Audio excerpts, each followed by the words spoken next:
Hello everyone, how are y'all? What a week it's been, and well, I can't say it's only Monday anymore because at least on Monday we did have our Twitter space. It is finally, well, we're almost at the weekend. It's actually about to be, well, I think it technically has been a week since Grandfest, but like it'll finally feel like a full week and I'm still in my feels. That's just wild. Yeah, I find it funny that this clip was at the end of Spicy Calamari Incantation. It wasn't actually the full thing, but I didn't realize until after stream started. But at least you get to hear Marie say, "Hell yeah," several times. And then, Callie's so cute. But yeah. It is almost Friday, like that one Rebecca Black song. I don't know why they hated her for that. It was iconic. Belated Alterna Zine review stream. It's finally time. This zine is packed. There's so many incredible writers and artists. I can't wait to see it for the first time and share it with all, because I actually have not looked at it yet myself. So, yippee! Yeah, I'm really excited. Thank you for coming out, everyone. I'm not ready. Am I ever ready? Never. But, okay, let me make sure that it's here. Okay. Here we go. Here we go. Alright, there we go. The issue with the Asian Redeem photos resolved yet? I actually have no clue. Ask whether OBS decides it wants to cooperate with me. As you know, it's just like that sometimes. But I thought I did turn them back on. If not, let me go check that real quick. Oh wow, you know, I never look at the like reward/drop section that I have. There's like a bunch of stuff in here. I don't play any of these games though. Or at least there's one I don't play anymore. But yeah, I need to look into that. Okay, where are they? I also tried to level the sound redeems that we have, like some of the other sound clips. And I need suggestions on new ones to add too. Let's see. Hey, Captain, there they go. I forgot. I thought I turned them back on. But again, it depends. Well, that's good, everyone. At least we can see Off the Hook and Splataway and Frosty Fest. Yeah, finally. I'm excited to see what their outfits are. We're gonna get some new screenshots. God. The Marie coat. I really wish she could get it from her amiibo. Yeah, me too. That's the one instance where like people could say we were robbed all day and it'll be absolutely valid. But what's good, Wolf? Dale, welcome back. Hi Sylvie, hi Red Star. What's good, Narson? Neru, welcome back. The Tire Scott, what's good? Hello everyone. I'm scrolling up. Duck, welcome back. How are you, homie? Did not know there was a City of Color motif in this song. That's why I love Spicy Calamari Incantation so much. Oh, it pained me knowing that like the victory theme and like the tricolor theme being City of Color just y'all know how I feel about that song. But no worries if you want to lurk, because this is going to be a very chill stream, another low-key one. I'm going to be reading probably 2 or 3 things from this. So there is a really nice intro story like on the first few pages, and then I'll be reading my own piece, and then I don't know what the last one will be. But let's see. I took a peek as they were updating this, and it's so cool because out of like a lot of digital zines are offered, you know, in PDF format. This one was uploaded through a flipbook website, so you can scroll through it and it feels like you were actually moving the pages. It's so fun. Oh yeah, this kind of is a new outfit for some of y'all. It does not have a lot of the expressions because back then I don't think Mixi added them, so it's literally just between this default one and then of course that. But I did this for Return of the Mammalians back then. Thank you for the hydrate, by the way. What's your opinion on River? Oh my goodness, I love them. I can't believe they got to stand next to each other in game because of 3 wishes. That was actually crazy. I wrote a couple of really short fics for Mariver Week, which was hosted by Squid Rider last year. I hope that it returns this year. We shall see. But yeah, I love them. Hydrate every now because I can't find my water. I hope you find it. I have a bottle right here because I know I'm gonna need it. Oh yeah, a Callie cheer. That's true. I should. Oh, what if I added her bonjour? Because I know that was from the concert. It was really cute. We have Marie's laugh because of Senpai, so I could add that one. The Shika Noko. Oh my god. Can you imagine? Whenever I bring it up, people are like, you just want. Oh my god. Bro, the things that you almost get me to say on these streams. You know, Wolf, I would not disagree with that statement, but I will not. I can't repeat that. Or can I? Do you think they'll reuse the same outfits from Splatoon 2, or will they create new ones? Oh, for Amiibo, or for like... I don't know. I find it interesting that Off the Hook always makes sure to give us their merch specifically. Like, the Octo expansion casual gear was great. It's something you could take into Turf War battle, so I just think to myself, why didn't they give us Callie's beanie and her sweater? Like, it was so weird. We've talked about this before, but like, I will... my opinion on it hasn't changed. River, Calfry, and Shivrai. See, all the deep cut ships are peak. They are so peak. I do like, obviously, like, I think Polycode's really cute, but I do think, like, Marie, Fry, and Shiver, banger. Very, very much banger, by the way. Been running a Grand Festival fic? Same, I shake your hand. Any tips? Oh, for like, I guess for characterization? Characterization is, it can be tough sometimes. I like going back and reading the official dialogue that we have, and I feel like Shiver, I just love Shiver's flamboyance. I also love how they're such a tryhard. You see it in a lot of like their choices for like Splatfest. Specifically, like I remember the dark chocolate dialogue a lot. I remember saying your story mode really. They want to have the logical, cool opinions, that kind of thing. But I also know that I don't know. I like how Fry and Big Man bring out that like. What's a good word for this? I'm trying to find a good word without like having to resort to like saying tsundere, but if y'all like watch anime, you know what I mean.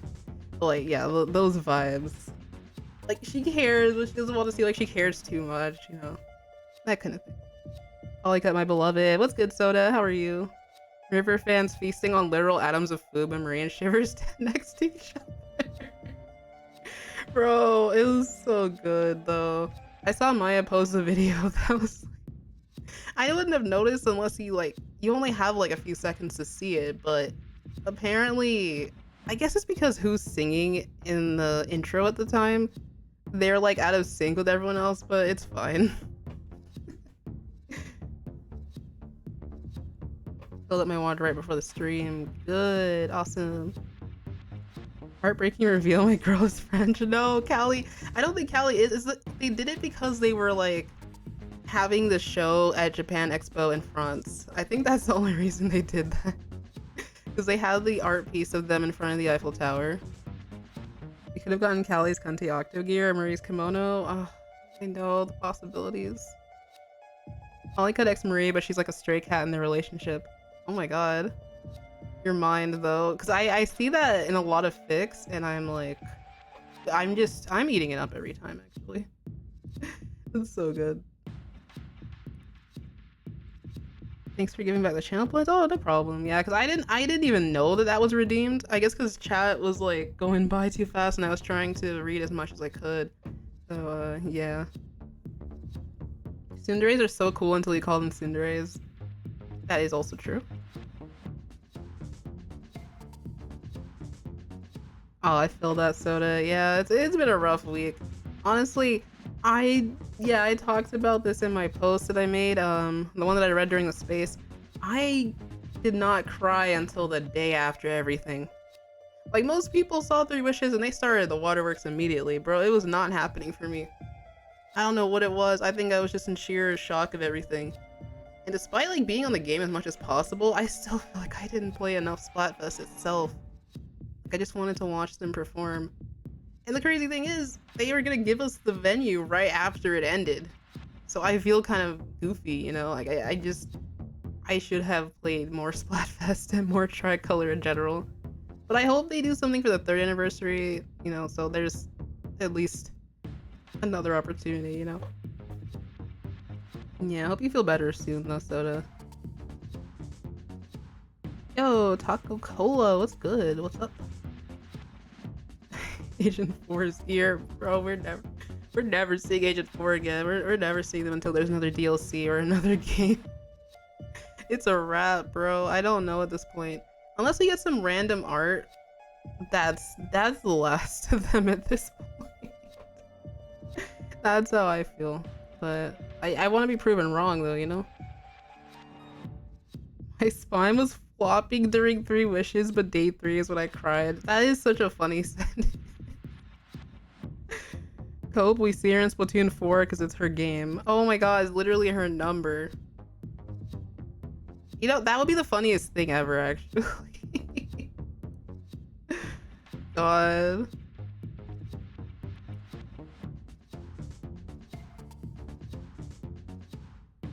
Alright, I'm making sure that I have... Okay. Making sure I have the music ready. But I feel like I love vibing to this song. It's one of those... I feel like it's one of those songs that can blend into the background if you're not paying too much attention to it. But it's got a little funky rhythm, you know? Shiver voice change? Oh my god. Bro, I wish I had the expressions of this PNG because like you imagine my surprised Pikachu face at this redeem?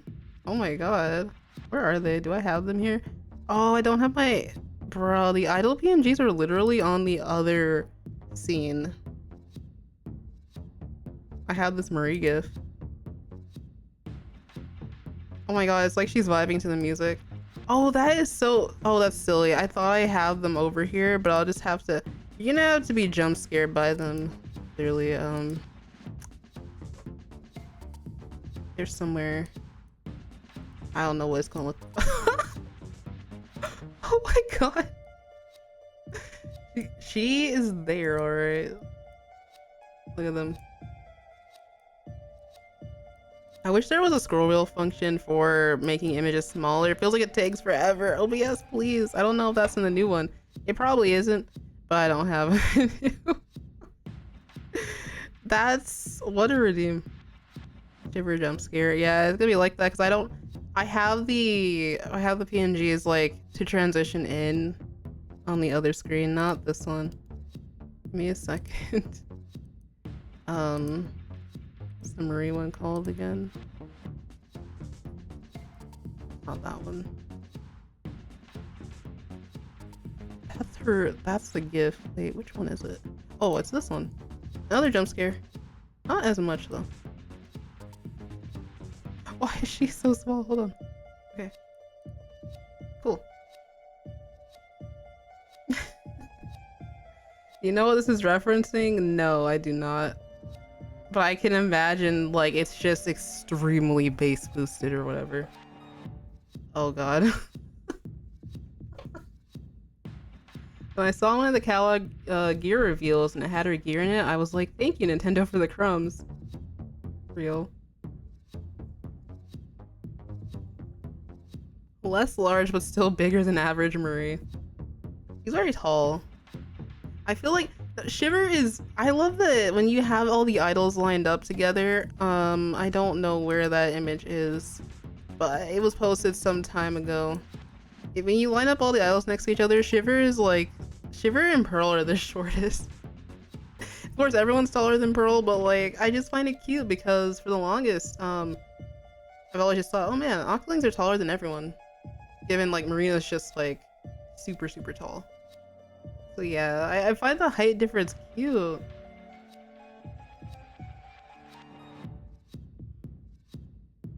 If you need to find it, just search the cars I want you meme. Okay, hold on. I can do that. Marina voice change. Oh my god. Hold on. I'll get to this. I gotta browse the material. You want the authenticity. I don't even know. What movie would it be? Because I swear I've seen all of them, but I don't remember. The first video that comes up is just called Heyyy Mater. I'm scared. Oh, jeez. Alright. I'll probably hear it on the mic. Hey, Mater. It's nice to finally be back in Radiator Springs. I want you. What the fuck? See, it's exactly as I imagined it. Exactly how I imagined it sounding. That's so cursed, actually. Did the message show?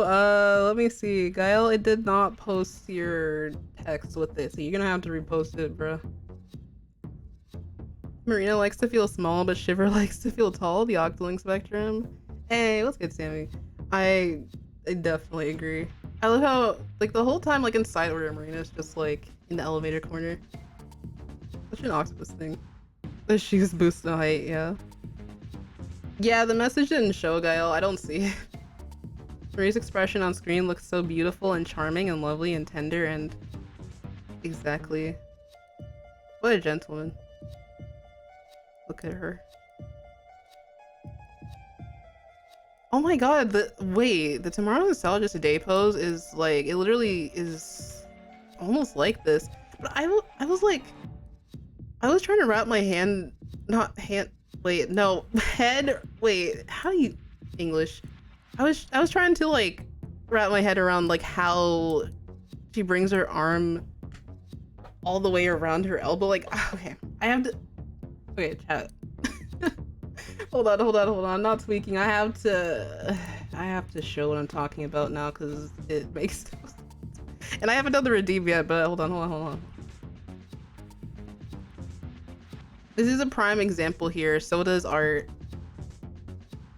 I cannot figure out how to do that, but you know, it's peak. This pose.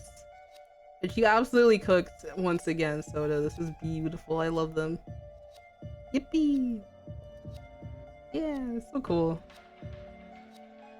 The original pose this is referencing, I swear, like I probably retweeted a GIF or like a picture of it, and oh god, it's been so long. Oh my gosh, I just scrolled past Marina's suit, that's crazy. Yippee, it's summer here. Oh, hold on. Do I not have the GIF? Oh, that's... yeah. Wow, so much has happened in the span of like 3 or 4 days. Like my life is flashing before my eyes going through my Twitter feed. Was it really that long ago? That's crazy. Yeah, I guess it was. Flesh Tuber jump scare. Damn, okay, it's not. Oh, never mind. Yeah, this one.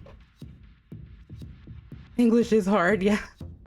Wrapping your hand around what? Sounds kind of gay. Marie looks like she's charming, looking at Shiver while Shiver's trying to show off in front of Marie. So real. I love their dynamic. But yeah, how is she doing that? Is it just that? Well, I guess you need some flexibility for sure. Hey, that says more than I have to. So yeah. Anyway, they're so pretty. Look at them. Is there another way I can send the redeem? Is it not letting you post the message though? Or like, yeah, you can probably like DM it on Discord if anything. Oh, that's unfortunate. That hurts. Like, wow, that's an incredible stretch. Like, I can fold my arms behind my back, but that? Damn, Maria, I didn't know you got it like that. I mean, well, I kind of, but I never mind. I think I unintentionally drew you in a similar pose for your birthday art. Oh yeah, the one where like she's looking over her shoulder. I really like that. That was amazing. I appreciate it. No bones, that's true. Though they move like they do have them sometimes, I'm not gonna lie. You just tried, but ouch. Bro. I don't know, it's amazing though, they cooked. You retweet so much, Marie, that says a lot about you, dang. And yet, okay, I'm not gonna go there, I'll make myself cry. I gave Marie stretch marks on her shoulders if anyone noticed. I love how you drew her, and I also love the freckles. You can go all the way back up now. Amazing art. Sent it from there? Okay, I appreciate it. So let me do the one that Red Star sent before I forget, because in the presence of lovely women, that's very easy to do. I will read the redeem. It's such a nice touch, yeah. Super, super shiny, so adorable. I love the rendering, like the rendering eats so much. God. Where are they? Oh, did I not put a fade on this? It's not super visible, but there we go. Okay, wait, let me copy. Let me copy this. Wish I could just like, bam, put in a screenshot, like super easy. But alas, it does not let me do that. It's so funny to me though.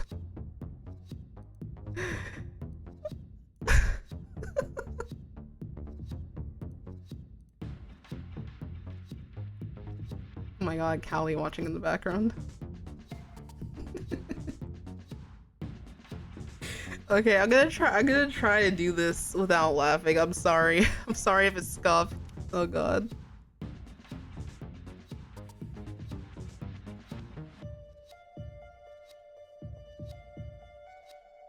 Hey Marie, it's nice to finally be back in Splatsville. I want you. Oh god. I had an air bubble at the exact time I said that, and you know what? God take it. I'm sorry. I'm too flustered to do this again. I can't do it. Goodbye. Alright. Anyway, next one. Next redeem is whatever guy else sent to my DMs. Okay. Hi, it's me, Gael. Here's the redeem. I got a gold banner. Thank you for distracting me, by the way.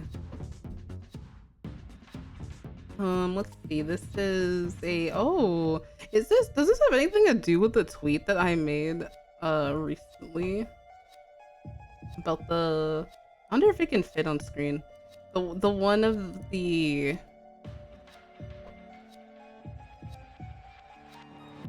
Okay, I don't think it'll fit. But like the redeem idea, like it sort of feels inspired by this tweet that I made about like, hey, the idol's hanging out after Grandfest and Fry and Pearl and Callie moment. Oh, it won't fit on screen. No, it's fine though. It's okay. 50-50 made it before the tweet. Okay, cool. All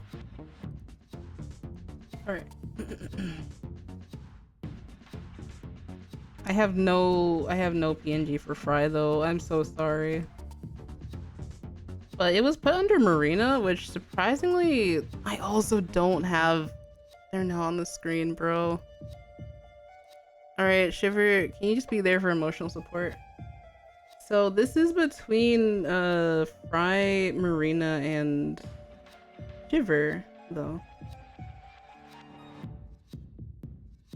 Man, Shiver, what's your beef with Marina? Have you seen the way she acts? I feel like I'll go crazy whenever she yaps that much. How'd you get along with her in the first place? Well, a flashback of Fry hanging out with Off the Hook. That was so funny. Oh, really? I didn't know that. Oh, wow. I guess there was a cooldown on it, because it shouldn't go out of stock. That's a weird thing, Twitch. Okay. It's a cooldown, most likely. So in this flashback, this is funny. So, y'all fuck with sweets? They're alright.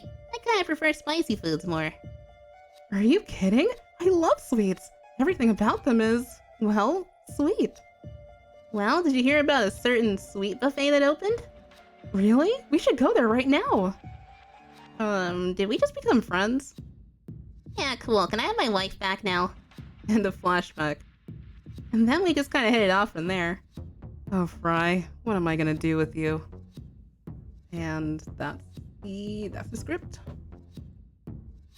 Thank you, Shiver, for being there for emotional support after I almost okay.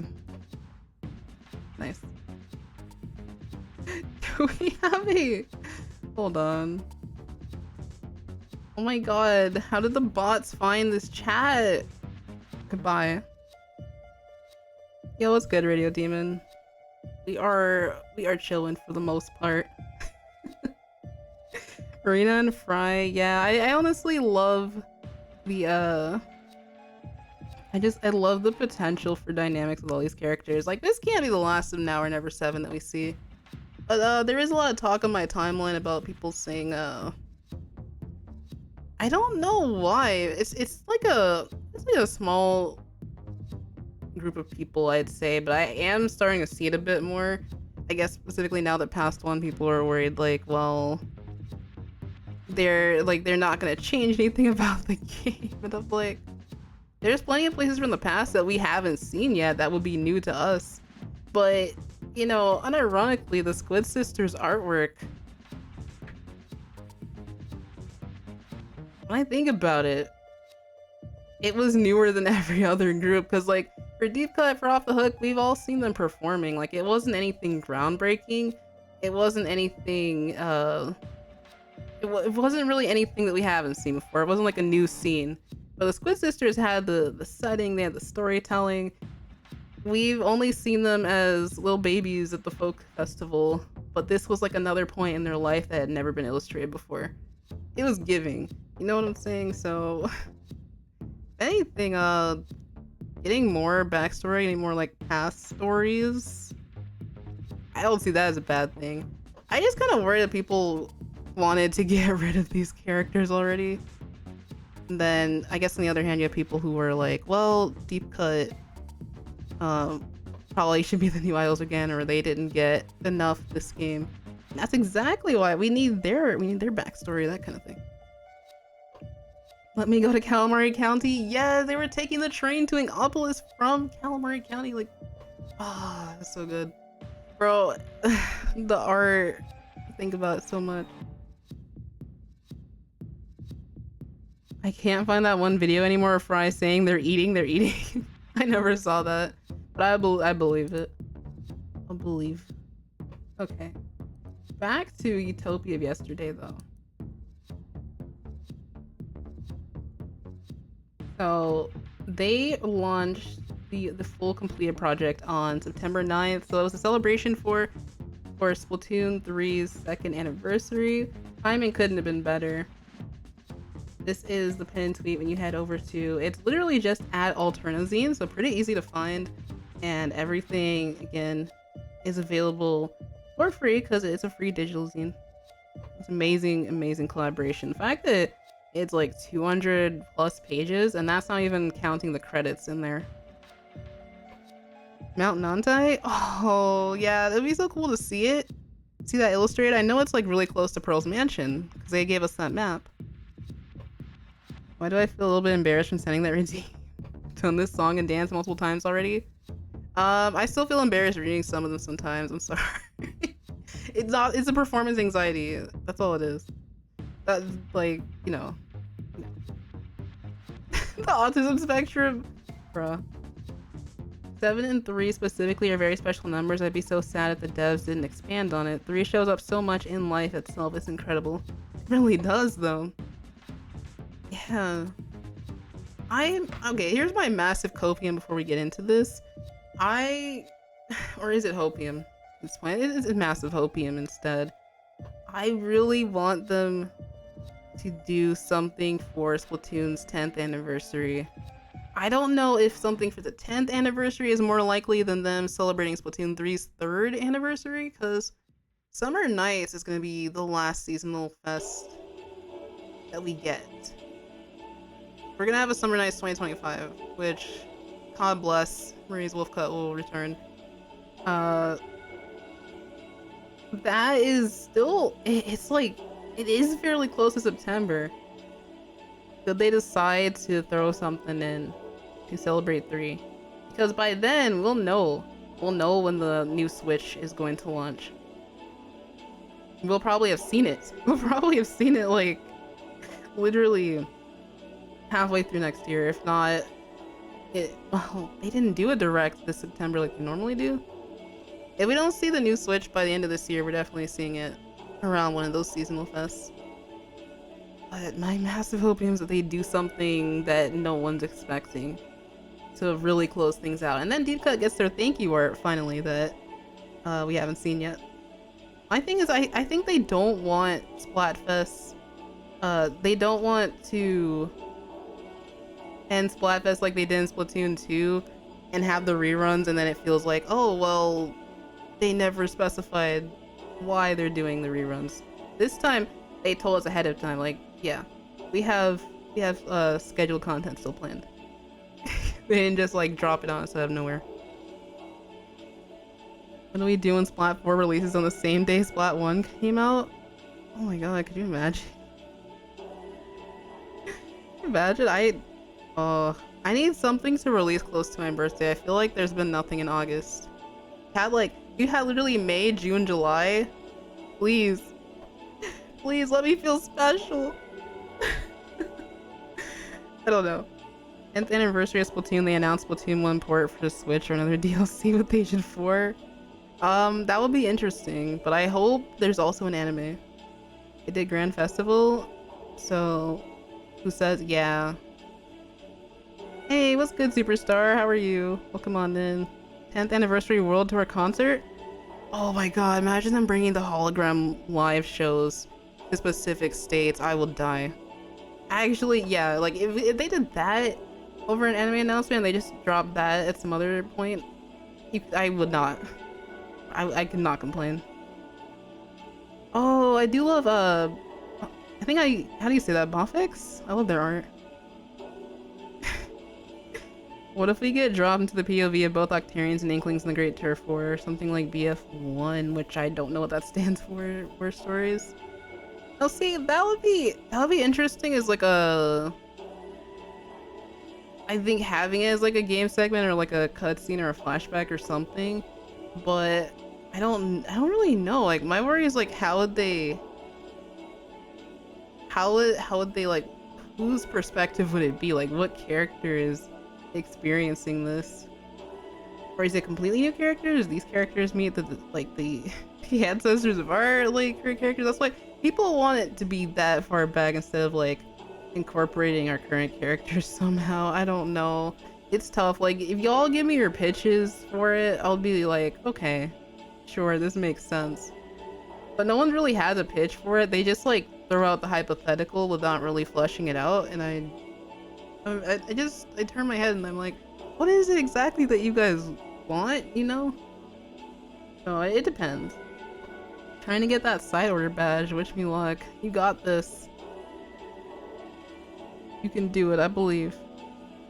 I was gonna draw the Perlina proposal after Grand Fest, but it got really hard and 2 people already did it. Well, even if people have done their own spin on it, no one's seen what you would do. No one's seen your perspective in that sense. So I understand though. I understand, I get it. A girl has feelings for me and I'm not gonna ignore that. Oh my god, but it's Shiver Marie. Real. Let me see. I'm still looking up through chat. Grandfest ruined me so much that I spent a day crying. I feel that. Does Maria have the most aggressively British outfit in the Grandfest art? Wait, what? Oh my gosh, the sweater and it's like a sporty athletic outfit, and it turned out to be the same jacket that she had in her like Final Fest Splatoon 1 art. You love the continuity. Create Turf War creators before they became creators, and it's going to that location? Interesting. Hopefully they'll take their time working on Splatoon 4. We don't know what the development cycles are like. I know they're definitely not... Ouch. Oh my god. Even when I hit my face with the microphone. They're not crunching like Pokemon Company is, but... I don't know, I do worry. I mean, Smash development sounded like it was really stressful too. I still question what I do now apart from waiting for the Seasonal Fest reruns. Well, I guess... Honestly, if I didn't have like... of course I'm still going to draw, but like I feel like I would dedicate myself to drawing more if I wasn't locked in with like having to work on all the past video ideas I have. And writing too. I guess I will see... I will say, I see a lot of people leaning back into fic writing, especially now that Grand Fest is over. I'm seeing a lot of Splatoon fics being posted recently. It's so good. It's sad we didn't get thank you art from Deep Cut. Speaking of, there was a really nice, it almost felt official, one that Zombleek posted. I believe it's this one here. I think they're gonna give it to us when Splatfests are done, for real. Though they usually do have it in that flashback video, so I get it. I get it. Squid Sisters and Off the Hook had one. But yeah, maybe it's the fact that Splatfests aren't over. And Bread Rider, hi! I'm just seeing your message now. How are you? We haven't started with Alterna Zine yet. We're yapping a bit, as per usual. BF1 is abbreviation for the game Battlefield series. Oh, interesting. Yeah, here's Bleak's art. So good. I love how Shiver's trying not to cry. How do you think they would do a Splatoon movie? I swear we could talk about that for a long time. I would want them to adapt Squid Sisters' backstory and Octo expansion because that ties heavily into the reason why Marina's even up here with Pearl in the first place. Like, Splatoon 1, Octo Canyon, or is it Octo Valley? I always get the two mixed up. Splatoon 1, Hero Mode, and Octo Expansion are so closely tied together. Of course, Marina, when she got to the surface, she had the Splatoon 1, the Octarian gear from that time. Oh my god. And then we could see Oct too. Because they were able to go back and show us how they fit into Marina's backstory. Like, there's so much to work with. Let's see. This is so pretty. Yeah, I really love the style. I love the brushes so much. A movie dedicated to the Squid Sisters as the main protagonist sounds like a good idea. Oh, for real. Can you imagine? Maybe Marie's British? No! Isn't Spike... Spike, like, speaks with an Australian, like, sort of, like, lingo slash dialogue, right? I wonder whose idea of localization that was, because it's funny, it does fit. Team Present and Future will still have some form of role in the future, whether it's a DLC or spin-off. I mean, I feel like, all around, they always were going to. But this, I'll say it here, I don't think this Splatfest was going to affect the future of the series in any way, though. Because time itself is all... it's all interconnected. Like, we're experiencing all those points in time very rapidly, so it's just... It's hard to explain without going into all the, like, the theories or whatnot, but... I don't think it'll impact it too much.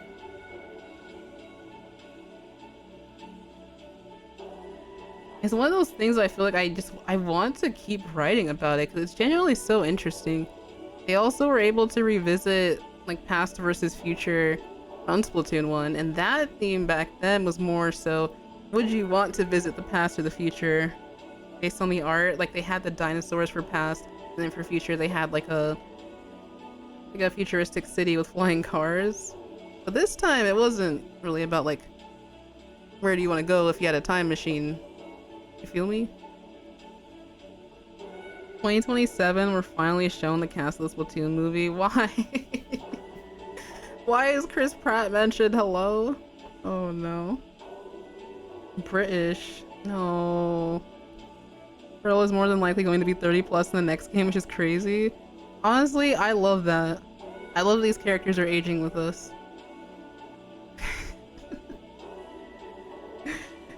Oh, that's incredible. Anna Kendrick as Callie. I feel like I should know who that is.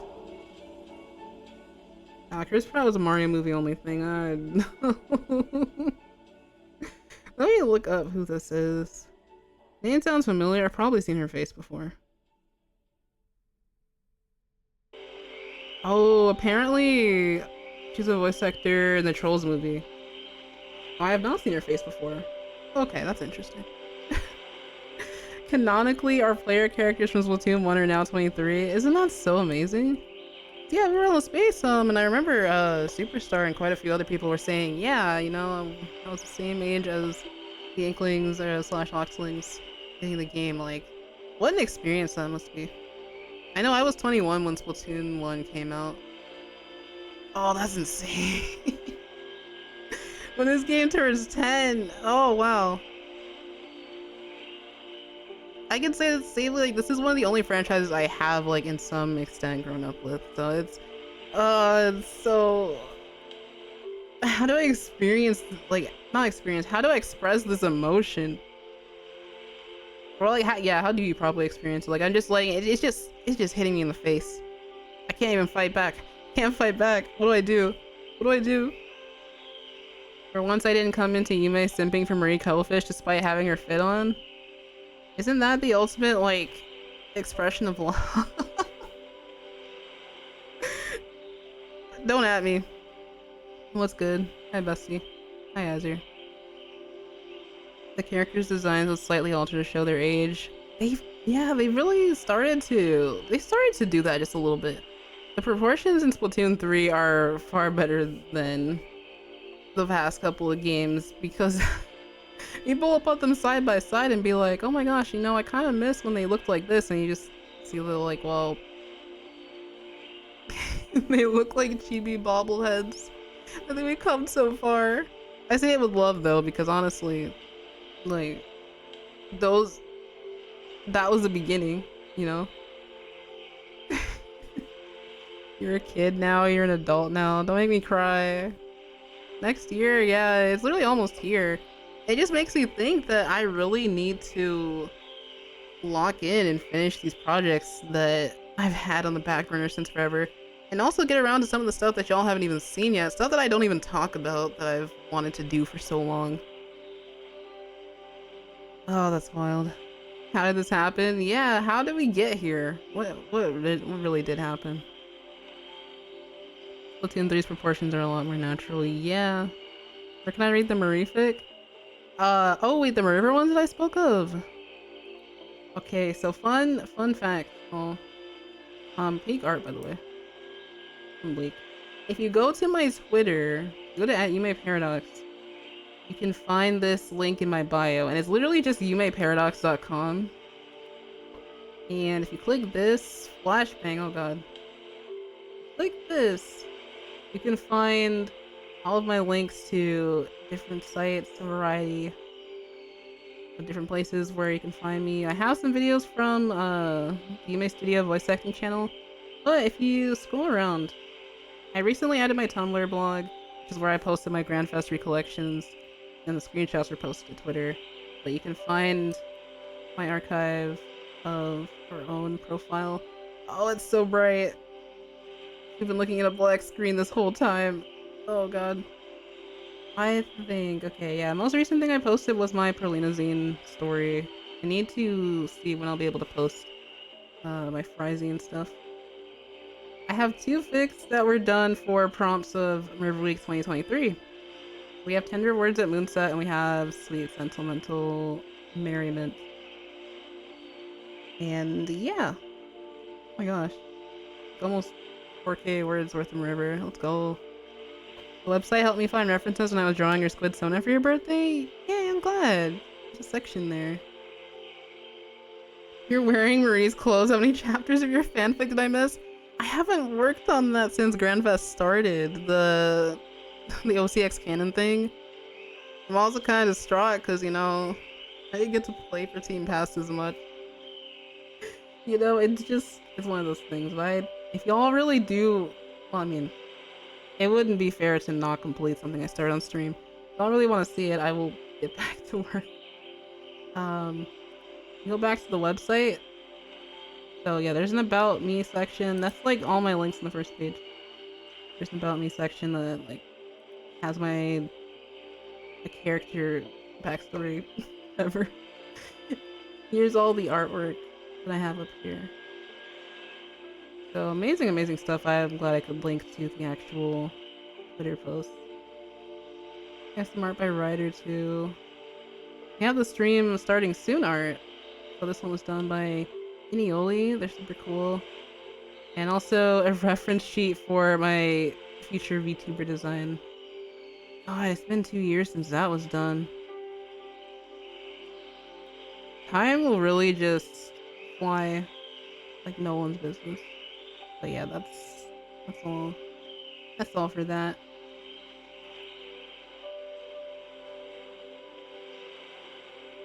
You never forgetting. I think who wrote that? I think it was Audrey from Team Capel who wrote that soda. Can't wait to read those. I appreciate it. Yeah, I hope that River Week does make a return. That'll be super fun. It was my ambition to write for at least 3 of the prompts, but I only managed to do 2. I was tired and EP. How's the humidity in Texas? Honestly, we don't always have humidity. It feels more like an oven. It's dry heat, to be honest. Hop on yumeparadox.com to play hit Yume browser games. Oh my god. Amazing. But yeah, I also did say I would. Yeah, I would post the other fic there.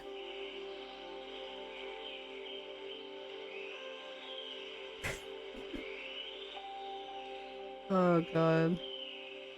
You ever commission a Blender model or Splatoon model of yourself?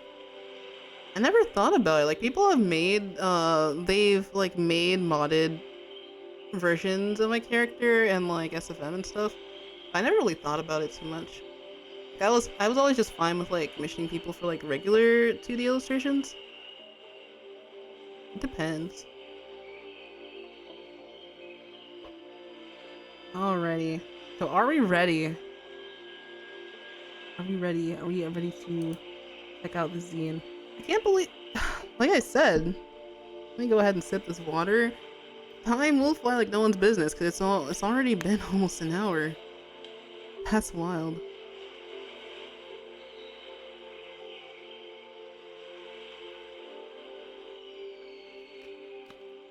That is some good water too. Aye aye, Captain. SpongeBob reference in the chat. I can't hear you. That's the power of yapping. Indeed it is. We can yap for quite some time. That's the fun of it. That's the joys. Check it out. So Alterna Zine was posted in flipbook format and it's so fun. It has its own music. Hold on. If I lower this, I think it's like really quiet. I swear. Yeah, it has the like sight music there. It's super low in volume. If I raise that just a little bit, you can hear it faintly. They really customized the heck out of this thing and it's so cool. But if anything, I'll probably switch over to a different mix. Or I can let this one play out, because the next video I have in this playlist is just all the hero mode music. Yeah, Azir, what were you saying there, bro? Oh my god. Amazing looking water in this Yume stream? Oh my god. Alright, so this is super, super cool. I love the cover. I think this is the text that... Wait, does this show... Where does this show up, actually? It might be from the Alterna logs themselves, or I think it's actually what you hear the voices saying over the speakers as you get closer, when you hear them like talking about I guess the conditions for testing that rocket that we see in the background. I know one of my mutuals, Arden, did a video transcription of what you hear. This is Utopia of yesterday and Alterna Zine. So cool. Oh, I love how they layered the text in the back. And if you use a scroll wheel, you can go ahead and like flip through. Here are the first few pages. It really captured the aesthetic of the Alterna lives down to the last letter. Like, you have the font, you have the logo for Alterna, the graphics. So this was hosted by Rebby. Unfortunately, there are no hyperlinks within this. But Rebby C on Twitter. And I like how they gave themselves acronyms too. So it stands for Register of External Bio Individuals. You can also zoom into Tari is Transcendent Art Realization Intelligence, and then Darcy is Dubious Alterna Regeneration Console. Does that say Y2K? Hold on. Yeah, it does say Y2K. It's so cool, y'all. Oh my god.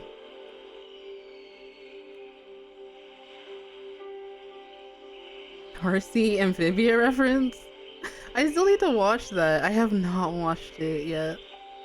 I always wonder what the point of the second rocket was, since you replay the final boss by rethinking memories. I always felt that it was there just so it wasn't empty space.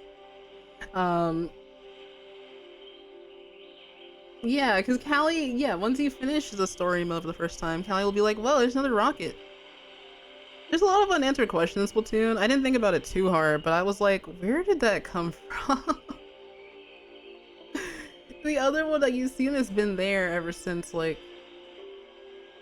Well, Grizz was probably repairing it because wear and tear after thousands of years. It's just one of those things. I feel like when they do the interviews with the devs, they ask a lot of stuff about, like... They ask a lot of stuff about the DLC, but they can't fit in every question. Where can you find this? So if you check out at Alterna Zine, I'm going to drop the link here in chat as well. It's literally as it sounds. No spaces. This is the pinned tweet, and you can access the link to the zine in the pinned, the replies. I think it's not, the link to this is not posted on the actual card or website either.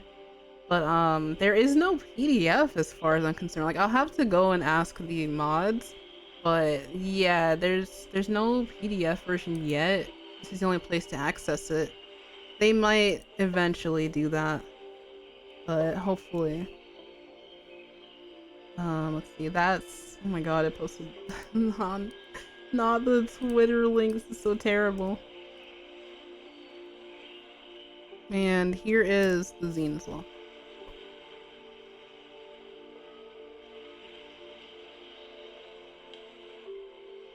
Alterna ambience will never make me hate you. It is so good. I wish I could find...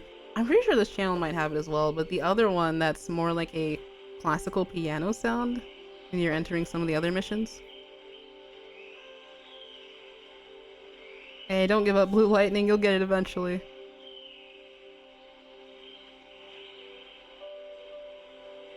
We'll see the Asian Trio art next Twitter space. Awesome. We'll be looking forward to it.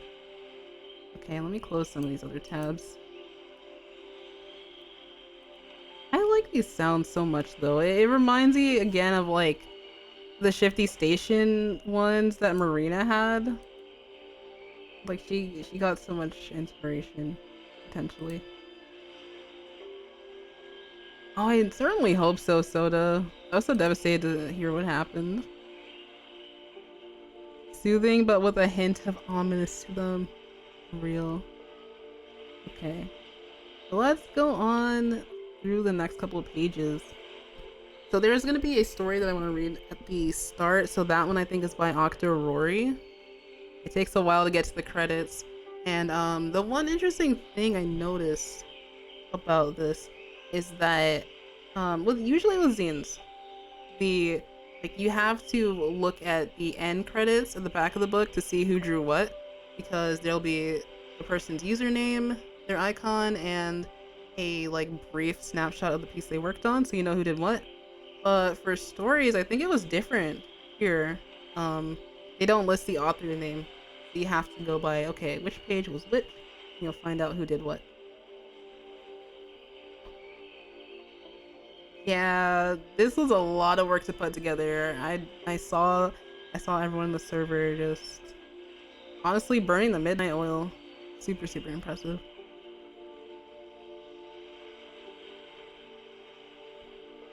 Okay, so yeah, this is the map we usually see when we're traveling between the sites. So this scene is divided up into the different islands or sectors for Alterna. Super, super cool. Alright, so first up, before we even get into Alterna, we have the crater. Super amazing though. We have, look at this. We do have the title page that shows you at a glance what you're about to see. So while the credits may not be on the artwork itself, I thought that was really neat. I think this is why Splatoon blossomed as an IP. There's so much passion from fans, which shows how it's worth it. Yeah, definitely agree. Like, before Splatoon, I didn't even know what a fanzine was. Like, I think the concept was not lost on me, but like I had never seen one or I had never actually purchased one before like getting really deep into the Splatoon community. So I love everyone's creativity so, so much. Everyone in chat will watch Moon Girl. I wanna go back and rewatch the last few episodes. I need more.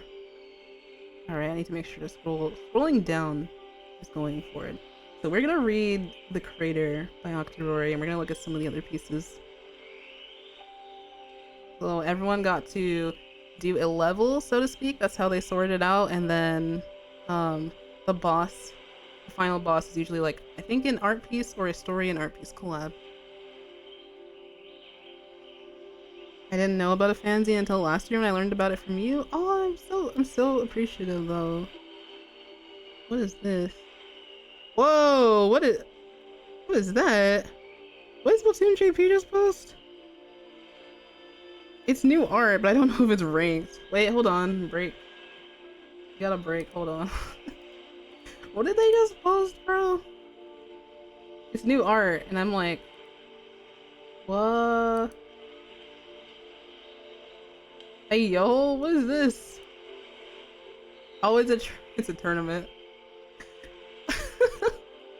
I was like, why is this giving Team Chaos? Whoa! I have notifications on for them. They're the like only account I have notifications on for aside from Gomi Pomi. I love the perspective though. Toon art style has come so far. Remember back when like the brushes have changed a lot, but then again that rough sketchy style is just still so heartwarming. The decap looks so devious. Yeah. Wait, they're holding a clam. Okay, I got a jump scare for a second because I thought this was like, oh my god, Splatfest content TM. So Gachi King Championship is probably like Gachi Hoko is Rainmaker. Interesting. So it's taking place in December. That's when the order tune's coming out. Entries are open for today, so I feel like it's Japan exclusive though. Raw as art is for a tournament. I mean, they gotta get the people hyped up somehow. Hopefully concert announcement soon, right? Wink wonk. Love how they incorporate all the comp modes into one art. That's true, because I saw the tower and then I saw the logo and I was like, that's true. Tower, Clam, Rainmaker, and well, zones wouldn't be represented without ink, so I do see some in the background. You drop this king type of post. Real, yeah. Okay. Alright, so that's what that is. I'm pretty sure we'll get some other content within the next couple of weeks.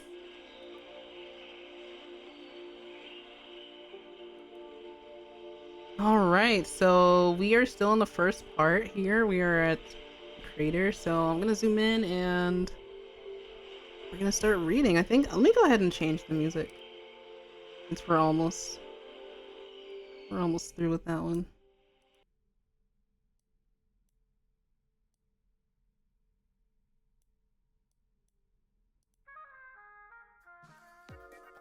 Oh cool. I honestly feel like okay, this is it's not it's a music mix, but it's not in order. Okay, what we'll do instead is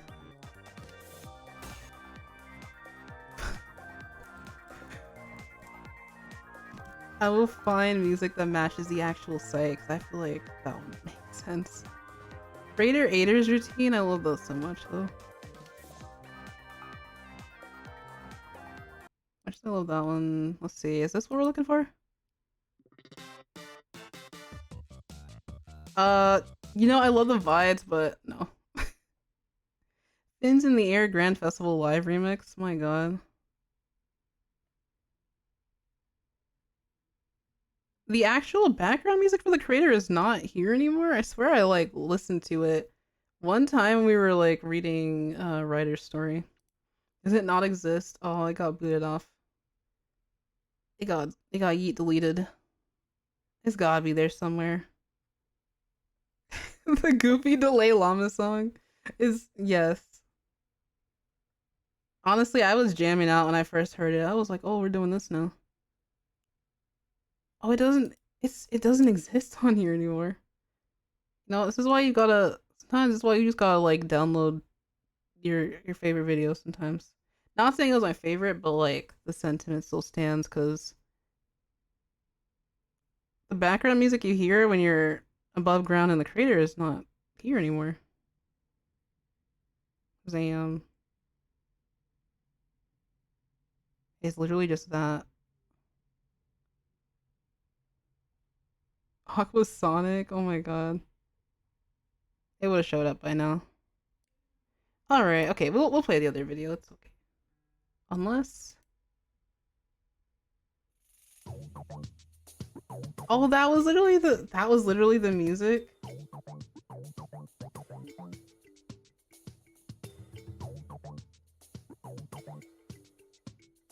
It's so much sillier than I remember.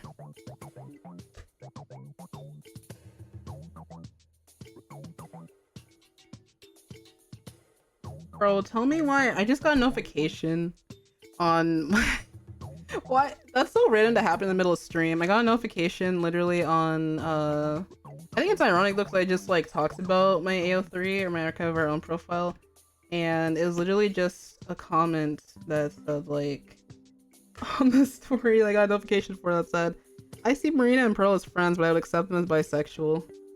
It's not even a comment on the actual story itself either, bro. Like what does that mean? I mean, headcanons, whatever, but Nintendo is not outright confirming their ships whatsoever, but it's very clear that they want Perlina to be a thing. That is so oh man. That's so random. Okay, we're gonna play this on loop because it's the Crater BGM. And I'll change it once we get out of the crater area itself. They just announced the Splatoon 3 tournament? Yeah, that's the art we were looking into before. Yeah, we were looking at that.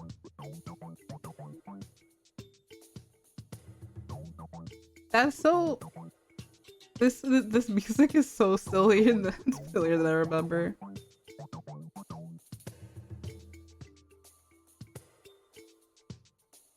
Alright, but it's okay. It's okay for the background of this. Let me go ahead and zoom in because we are going to read a journal entry about the crater by Octorori.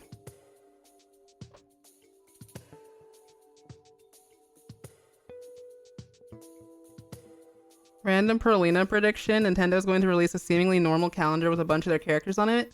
But Pearl and Marina are on June specifically. I know what they are. Oh my god. Alright, so let's start. Let's make it easier to see. for y'all. So August 9th, 2022, ME. Not quite sure what it stands for, but I assume it's like the BC sort of thing. Splatland seemed kinder from the pictures in the travel brochure.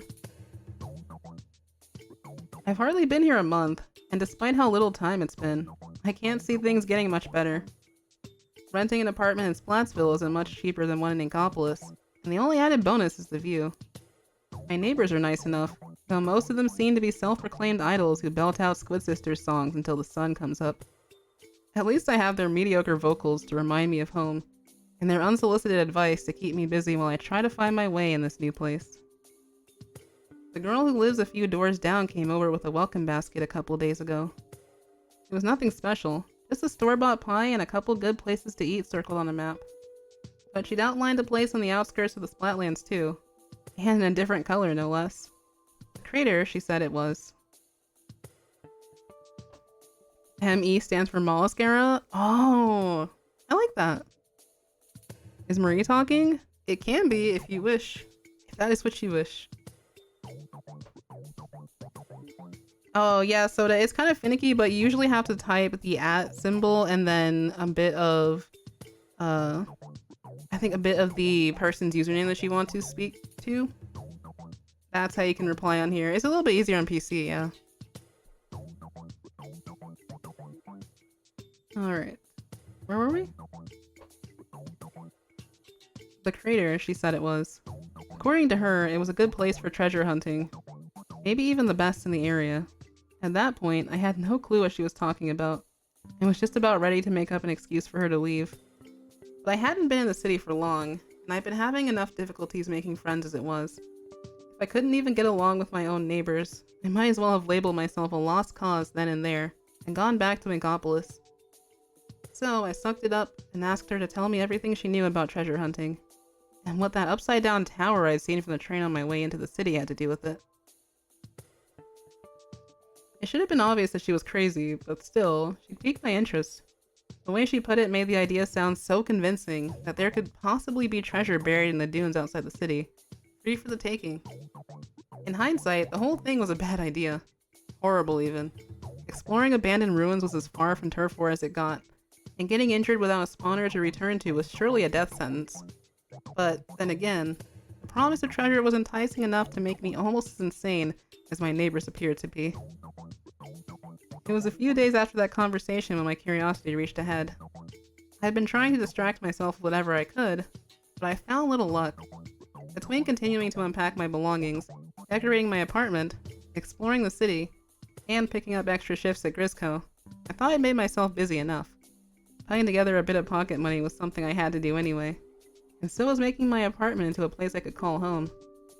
Still, my mind was elsewhere.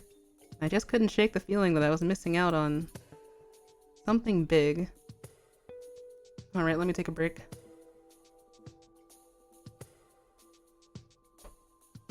I love your fic narration, but it lulls me to sleep and I'm so EP in a good way. I'm glad though, Brad. Let me see. Oh yeah, sometimes refreshing does help the app though.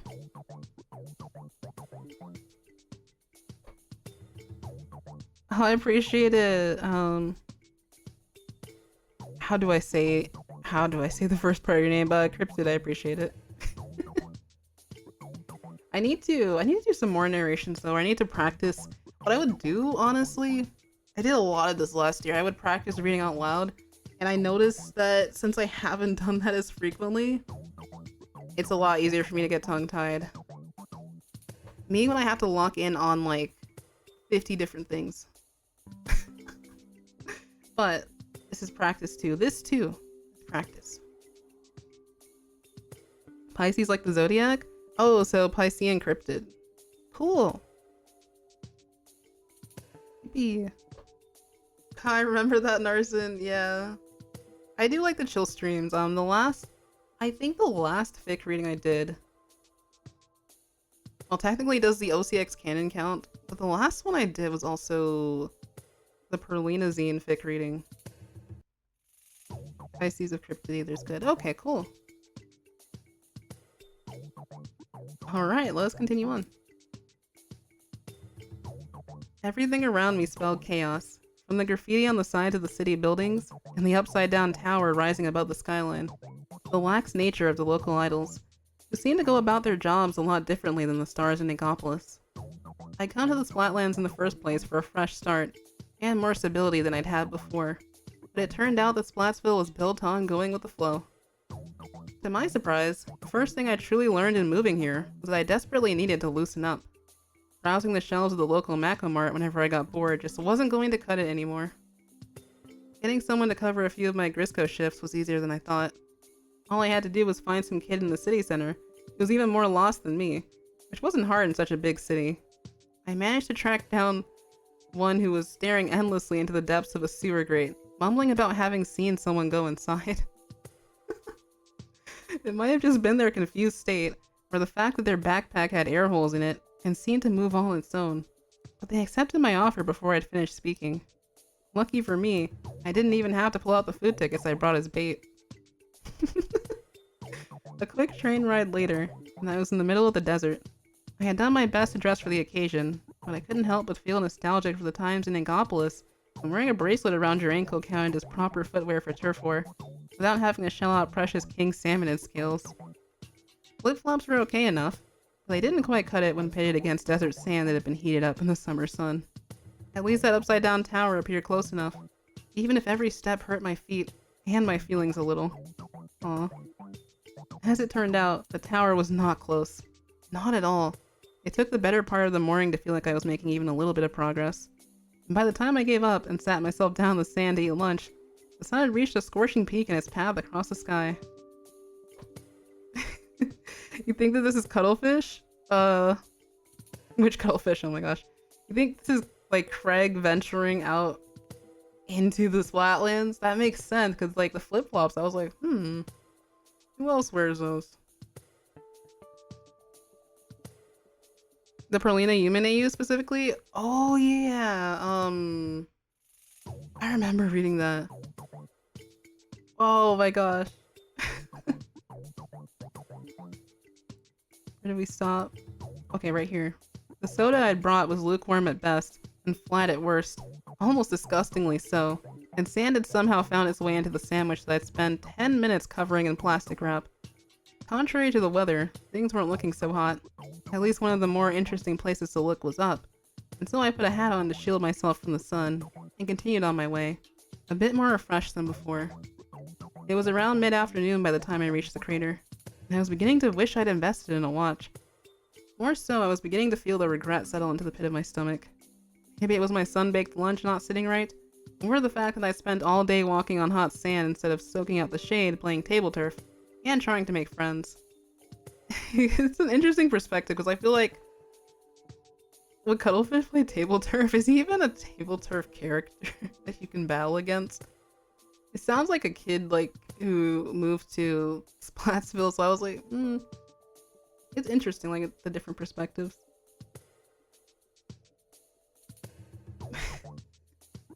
The soda I brought, Guarana soda reference. I knew you'd say that. Oh man. Thank you for the lurk, Brad. Hopefully you have a good one. At the very least, the area wasn't as isolated as it had seemed from far away. Someone had been kind enough to set up some kind of base camp at the top, not to mention the series of platforms that descended further into the crater. Seeing it in person made it feel all the more worthwhile. Even with dust blowing through the air and the sun glaring into my eyes, the sky was still a brilliant, cloudless blue, and the buildings of Splatsville glimmered off in the distance. I feel like this is Neo. And the visuals are so good in this. I love the imagery so much. Alright, let's zoom in.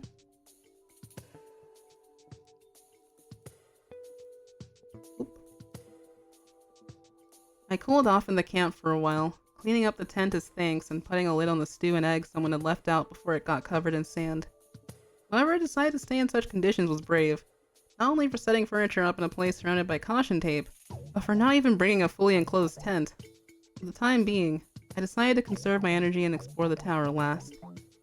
The crater seemed far less out in the open, the tower doing a nice job of casting shade that far down, though nothing at the top seemed to spark my interest.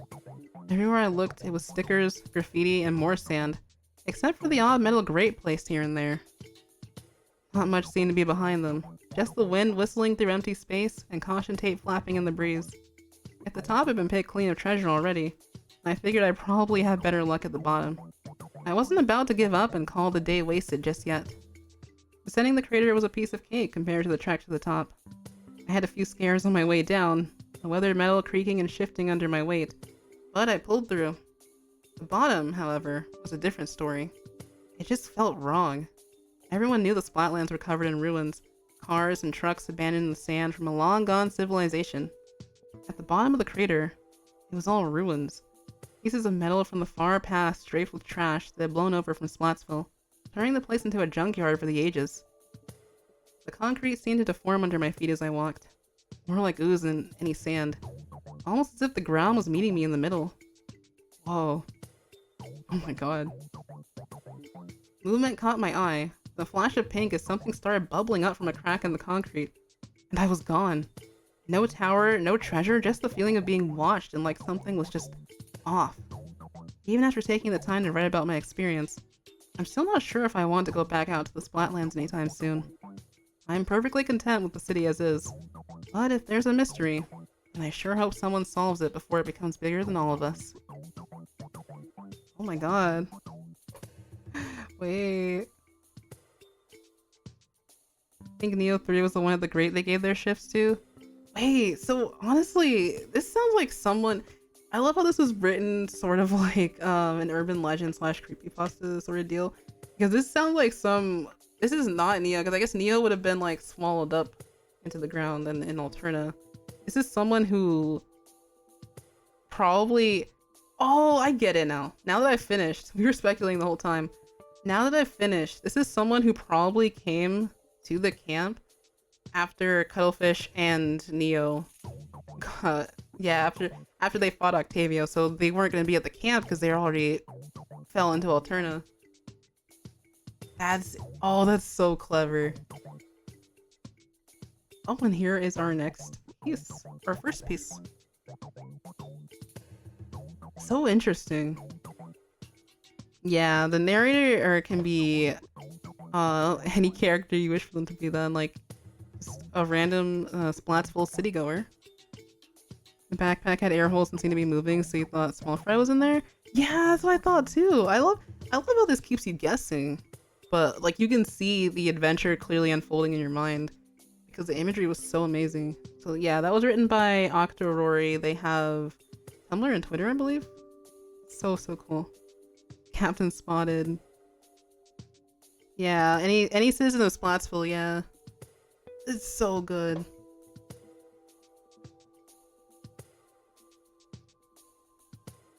The imagery goes hard, real. I love having the narrator stay a mystery. Right. It just works. Yeah, I love this. I love how Splatsville is like in the background. Octavio's there chilling. Oh, I wanted to zoom in. I get to press the button here. Captain sitting in the chair that has a sketchbook where you get to choose what they look like. And then look at Small Fry. That's so adorable. Alright, let's keep scrolling through. Ooh, we got a comic on one page. So if I go back, we zoom in here, you can see who our writers and artists are. I feel like there's some people I'll recognize like as soon as I see them.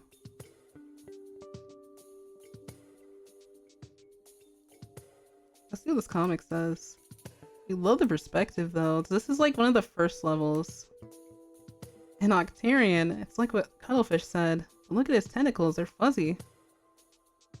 What do I do? This isn't like turf. And then, oh my gosh, Small Fry. Small Fry just... Whoa. I love this so much. It's so creature. I owe you one, buddy. Look at that.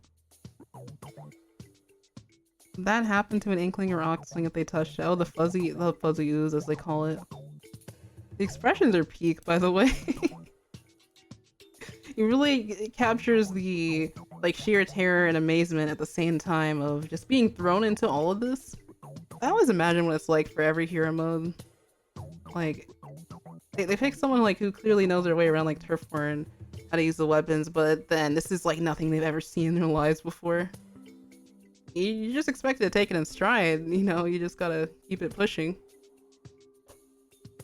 The writing kept me guessing on whoever the narrator was. Yeah, I thought that was really clever. Like Creatura. It was so good. The perspective on the second page goes hard too. You can see the transformation into swim form. Alright, let's keep going. Oh, the other page? Cuttlefish is saying, Bucko, how did you get in there? Small fry trying to use the keys to get them out. Oh my god. Alright. Let's do some different music now. I'll go back to this playlist at least. There we go.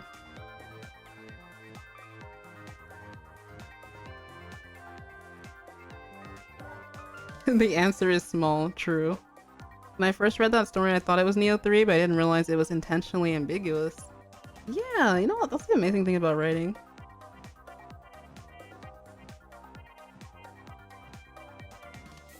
I have a meme for you to stream. It really depends on what it is. Everyone cheering that I said Marie was stretch marks. I truly had the most amazing takes. I'm screaming. Absolutely agree though. Absolutely agree though, Sona. Azir, what? Bro, why did I literally shared this with Ryder and a few homies earlier. That's This was posted in the Splatoon community. I had the exact tweet. Bro, I have the exact tweet.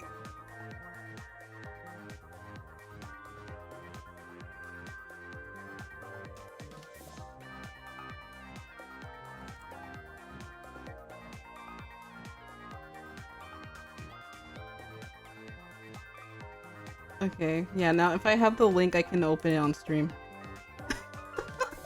Well, thank you for sending that. Oh, jeez.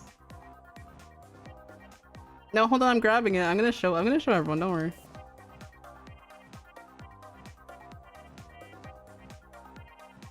Do we need animal control here? What does that mean? Wait, what the hello? Oh my god. Here it is. Look at this. Are you gonna join Yume in the simping enclosure if this continues?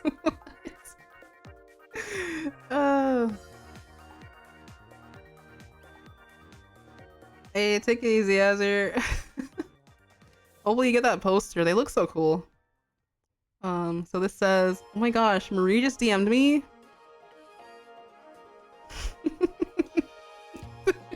It's like someone edited.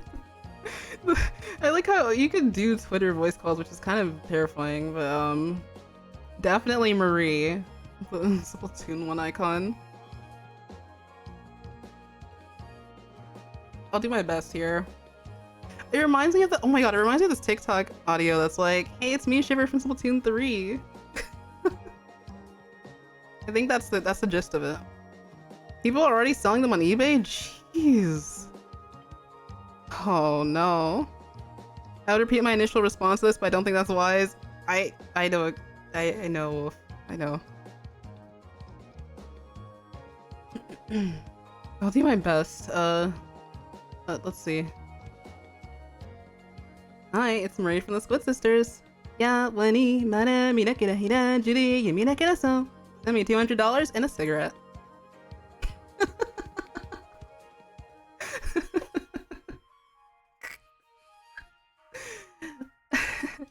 Okay, bye. That's funny. People have been. It makes me think. People have been putting a lot of Sonic movie merch like ASAP as soon as anything drops.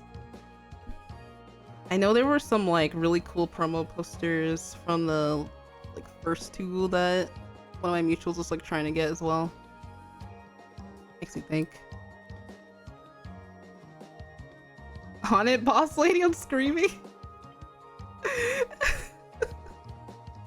You didn't bark, but you definitely woof. Yeah, you know what? That about sums it up for me. You know, okay, chat. I hope that we can all see each other again on that fateful day in July 2025 when Summer Nights Maria returns. I promise you. You can clip this if you need a reminder. I promise you that when that day comes, when that weekend comes, I will bark with everything that I have. I promise I will. Marie moment. Jeez. The Sonic movie 3 figures were they were scalping them before the first trailer came out. Oh my god. I was like, what's the ad for this account? And told it's photoshopped. It has to be, yeah. The fact that they have the exact font, like the messages were probably sent exactly, like the exact font for the username. That's crazy. Can someone send me this tweet? You can post it. I can post it in the members Discord. No one's holding back today. Kind of how it's been. Sorry, let me see. Probably in the meme section. Alright. It is there. Alright, let's continue. Oh, I love this scrapbook style over here.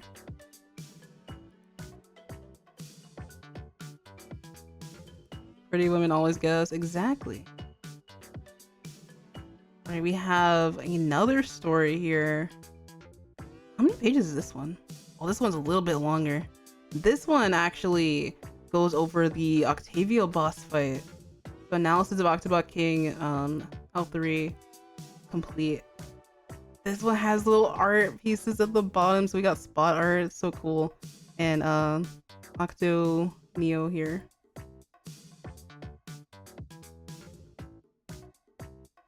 So cool. I love how the text wraps around the artwork as well. Story was cute. I was looking to see how many pages it was. Oh, we have 3D artwork in here. I remember seeing like a sneak peek of this. Oh, that's so cool. It's giving Spider-Verse a little bit. I love the like visual effects. I let it slip the other day that I would sim for Hawks. Well, that's based. You inspire the way I portray Pearl and Marina when voice acting them, by the way. Oh, thank you. Really appreciate it. Next site is Future Utopia Island, of course. So since this is again like 200 plus pages, we'll be like scouting through some of these. Oh, after Alterna, my beloved. They blend it with 2D backgrounds. Yeah, it really pops. This zine, let's see. Let me go back to the Discord. Let me see. I can give you a good estimate here. When did we start? Ooh. Schedule, is it directory? Schedule? Clocking in.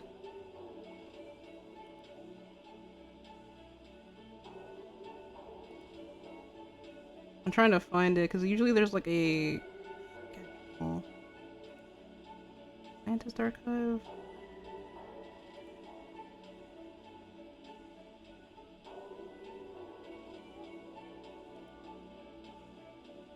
I remember when I submitted my application, I feel like it was like towards the end of 2023. I was gonna ask if we were gonna look at every page. We might be able to. I definitely want to get to my piece, but we'll try. I hope that I can see a few of my mutuals as well. I know that Narson and Kale Chip, Seafood Chip, we all know them. They were also a part of the zine, so their work was really amazing. I got to do an art collab. This song, bro. This song. Okay, I'm normal. I got to do a collab with Riot Bull. I think that's their username. I had to remember. Oh man, I'm looking at the directory in the server, and I can't find like when this started, but I know for a fact it was sometime in 2023. All these dates say 2024, and I'm like, oh, we didn't just start working on this. It's been a while. Scientist Archive. Damn. He's like fairly new here. I can clock in? Okay. Maybe start bringing people in. It still says 2024. That's so funny. I feel like it was last year, or maybe I'm tweaking. Okay, so January of 2024 is when I'm seeing a lot of the like start dates for things. But yeah, it's definitely been at least 6 or 7 months. If not longer, if not like 8 months. It's been a while. Incredible work from everybody, because like there, as you know, like there's so many different sites and so many different levels, and the fact we were able to like assign someone for each one, like, whoa. It'd be cool to reach the end since that's where my artwork is, but there's no pressure. We've been live for like an hour and a half. I feel like we can make it. 6 months. Yeah, zines are massive undertakings. Honestly, the biggest labor of love to any series out there. Like, of course, you know, it's hard work composing a piece of music on your own or doing a massive illustration. But getting multiple people together to collaborate on, you know, just something with such a unified theme like this, like, yeah, it's super impressive. The meme reference? Oh wait, are you talking about the Venom thumbnail thing again? Bro, what? It's fine. It doesn't. It never clicks for me immediately because I never saw it until literally until that one stream. Oh god. This might have been one, if not the biggest, if not the biggest Splatoon zines in terms of the number of contributors. For real, yeah, it's definitely up there with Eel Deal Zine, the Fry one. I don't know if Asian 3 Zine, because no, I purchased that one. Asian 3 and Asian 4 Zine had a lot of pages, but definitely over like 100. This, yeah, I can imagine if this was printed, it would be a fairly huge book. Okay, so let's go through future Utopia Island. I like how they managed to mix this lobby song in with the Alterna music, because it does sound different from like your regular Splatoon track. Oh, this is so cool. So it's like from the POV where you're landing in as Neo, meeting the Split Sisters and Captain for the first time. Keep going. Oh, these two next to each other almost feel like they are like it's like it flows into the other. And Return of the Millions, I think about it, it could have looked so much different from what we got, but something about it really just does scream chaos, especially when it comes to like all the colors, the way the bosses look, really complement each other. Yeah, that's so cool. I like how with this one on the left you have the different versions of Neo, and then here I love this one here. I love the, like, I guess sketchiness of it. How expressive Small Fry and Neo are. Right, those I don't know what they call them, but these little critters, just taking them into battle like that. They're the ones that usually always chase you down too. Oh, this is so cool. So it's more like more based on the researchers. But it's giving very much why can't I remember the name?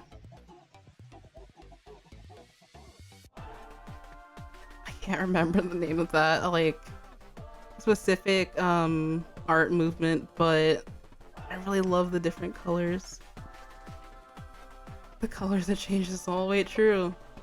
You got, it's kind of like Squid Sisters on either side. Oh, we have a full comic spread. Oh my god.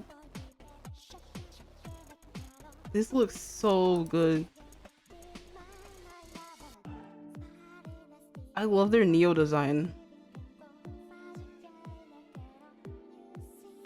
I remember this level is yeah, doors, and more doors. Callie and Marie have so much they have so much goofy dialogue in this. Or like they'll be like, oh my god, we're so high up I can see my house from here. Or they'll make puns. Or he's like just cracking jokes. Like they're having a good time. Okay, wait, we're going back. Yeah, that's so cool. Even the mission clear screen being illustrated. Having to, yeah, the stress of like having to, I guess for some of us, going back and forth and not being able to find the key and being like, oh, it was there the whole time? Perfect. Also, take care, Kevin. Thank you for dropping by the stream. Oh my god. Hey, there's another mutual art piece spotted. This is Gumbigu. I think you say. What's your name? The iconic Moai restoration level. I remember like loading into that one for the first time. I don't even know if it got recorded for the Let's Play. But I was like, whoa. We had to paint this entire thing. They made the montage look so fun and whimsical. And then, oh, look at the cute Callie. Hold on. Look at this. Just says you're really enjoying that, huh? Yeah, they give you an explosure for it. And then this next one on the right. Oh yeah, someone said there's like really. I know it was a joke. I think it was probably a Red Star, but then, yeah, I saw Red Star say like, really amazing water in this stream. Well, it actually ended up being real. Look at this. These details. The reflection of the Zipcaster light. I always love the traditional like torii gates and the lanterns on these levels. That's what's in the background of our stream right now. These are so amazing. Insert Seep and Destroy here. I love how that song like got associated with the Moai even though they don't show up in the levels. These go so hard though. Alright, let's keep going. Ooh, we have another story. I think this one's called A Web of Thoughts. I keep forgetting a scroll wheel is not to zoom, it's to flip the page. So this is like analysis of a Zipcaster level. I want to touch the water, same. Super cool. Keep going. Oh, another full page comic. Full spread comic. All the expressions here are just so good. And what I love is like how people are able to utilize the space on the pages they have. Like, look at this. The special meter sort of design being used for like multiple scenes. The unique panels. The fully painted backgrounds, like, that's wild. That's so good. So I remember this level being one of the first levels where you're able to work together with Small Fry, of course, to progress through everything. And that's pretty much the gist of it. Become one with your Small Fry is what it's called. It's behind me, so I have to move myself out of the way. So cute. And I also love, I love its little face. It's just squished. So creature. One of the most creative comics in terms of a composition. Yeah. Oh, it's so cool. I need as many people to see this as possible. Alright, next one. Ooh, what caused the Big Bang? You. I remember being absolutely stunned going into that level because that's the one where you have to take an E-liter into try and hit this moving target. And then you have all those like Windows error parody boxes floating in the background. It's definitely like so visually impressive the first time. They captured that so well. And then, oh, I love the eyes here that they drew for... Oh, wrong page. My mouse is like acting up all of a sudden. Hold on. I love how they did the eyes for Neo over here. Hopefully we get like, hopefully we do get more eye customization in, I guess, future games. They've already started with it, but it wasn't like for the irises or anything. More like for the outer parts of it. We shall see. Small fry looks like they ate cement. Hello. Oh my god. Let's see. This is a story about Deadly Dance Hall. One that I always reference whenever we're like trying to dodge big shots. What is this one? Ooh. Look at this beautiful spot art. So much rhythm, so much flow. Ooh, I think I was like, I'll read 3 stories from here. I think I want to read this one. I remember taking a peek, and this one was written like so beautifully. All of them are, but I feel like I want to like go through a couple. What other customization? I'd like to pick ears like Marina's. Oh yeah. When I think about it, in terms of like Inkling customization, I think Fry's ears are the most unique we've seen because her ears like they're like super long. So people were thinking like, oh, is she like a different a different kind of Inkling? Because we've never seen this before. Yeah, I think, can you imagine? There's like all kinds of options and things they could do in the future. I know that there was going to be some other customization for this game. It seemed like they scrapped it halfway through, but our characters could have had freckles and stuff like that. I wonder where it went. It was in the files. Fry's ears are so floppy. Yeah, they're so fun. This was the point where I had to stop reading, so it's all new territory for me. Oh, okay. I'll read this one and then we'll like keep scrolling through. We're at page 47, so I think we can get through it. My customization wish list: ear shapes, pupil styles, freckles, scars, and more hairstyles. Yeah, especially for Octolings. Those were cut, yeah. It would have made people's characters like people would feel even closer to them. It would have made them feel more real. Okay, so this is analysis of, this is called, I'm forgetting, let's just scroll.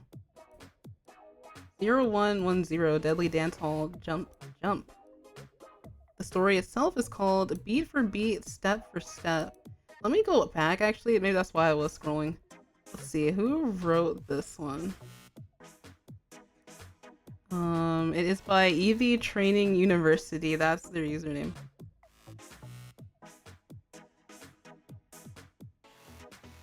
Alright. Let's see. 1 minute. Just one. That was how long he had to last in this test. As his heels avoided contact with the ground, toes pressing against the tiles to launch himself up and over a shockwave, just shyly gracing the ground to the left of his previous landing site, before they were up in the air once more. There was an internal countdown ticking away, in some distant corner of his thoughts, keeping track of the time. He hadn't needed to move so frequently at first, launching into the fray, and onto the platform, as his muscles tensed with anticipation. After all, the test had started with just one amped octostamp, launching and slamming onto the floating stage. The first shockwave was easy enough to avoid, with him having hopped over the purple ring. No muss, no fuss. But then came another, from the complete opposite corner, and then another from the right, and another until there were 8 total to complete the stage ensemble. 60 seconds didn't seem like all that much in the grand scheme of things, but it was foolish to pretend as though the rush of a timer steadily dwindling couldn't cause a stumble at the finish line. Perhaps, had someone else been appointed Agent 3 in his stead, they might have stressed over being outnumbered, faltering in their steps from the out-of-sync waves, that overlapped with one another, and the jarring slams that preceded them. More than one wrong move would have spelled out the end for any green agent still wet behind the ears with ink. But for him, on this platform suspended in the sky, every lift of his feet brought him one step closer to flying. Every jump he led with faith, weaving between rapidly closing gaps as two shockwaves converged, twisting his hips mid-air to land precisely where he meant. He had not been provided with a weapon of any kind for this test, so with his hands bereft of duty, they found themselves in movement as well. One arm curled in front of his chest as the other extended, a bow to an empty dance floor before transitioning to a motion that cut across the stage. All of these movements came naturally to Agent 3, or well, Neo to his friends, or perhaps when off duty, he supposed, in a way that was completely out of the blue for a junk scrapper like himself. Just his being here was an anomaly, a break in the status quo. Even his body knew that he was out of place, as Neo was acclimated to the arid desert, not Alterna, a place colder than all can be. His tattered uniform didn't help matters in the slightest either, as the chill always pressed against his midriff whilst he and his little buddy worked on ridding the frozen land of fuzzy ooze. Having only ventured to just 3 locations all his life, and thus an incredibly small worldview, Neo could firmly say that Alterna was nothing like Splatsville. The times when he roamed through that city were admittedly sparingly, mostly due to the necessity that he focused on trading his desert findings. Unlike his current noble goal, his day trade was just so he could continue to afford his small apartment on the outskirts of the city. Fit just for him and Small Fry, but not really anyone else. Yet, even he still knew that chaos crowded every nook and cranny in Splatsville, bumping shoulders with Inklings and Noxlings alike. Anarchy was integral to the foundation of the city itself. Banners, neon signs, and graffiti painted Splatsville in colors that Alterna severely lacked, all sterile and abandoned from a time long since past. The closest Alterna had ever gotten to resembling the other, just a few seconds ago when Agent 3 had crossed the sanitization zone and burst through the doors to the interior kettle. For just a moment, his breath had hitched at the sight before him. Buildings, lights on and alive, creeping up and up and up to meet its mirror match in the skyline above.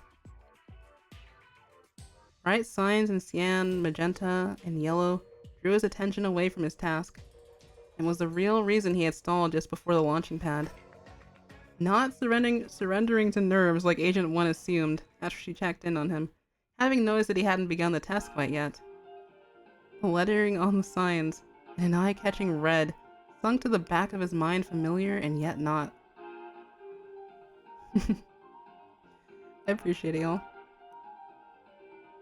Presently, a line of 3 tins of power eggs spawned onto the stage. It was a temptation to throw him off course, no doubt, but distantly his body moved across in twists and turns, pirouetting to claim the middle can before leaping a step over, as his hands deftly swiped the second.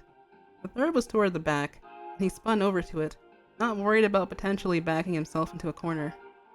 He was utterly swept away in the moment, and not even an army of armed elite Octoling soldiers could throw him off his groove. Had this stage been populated with even just a hint of life, Agent 3 could have almost convinced himself that it was the late hours of a Splatfest. The period when everyone slowly went home to rest from the tiring matches of the 3-day event, or so he pictured from sparse retellings that he eavesdropped on when he went in to trade over metal.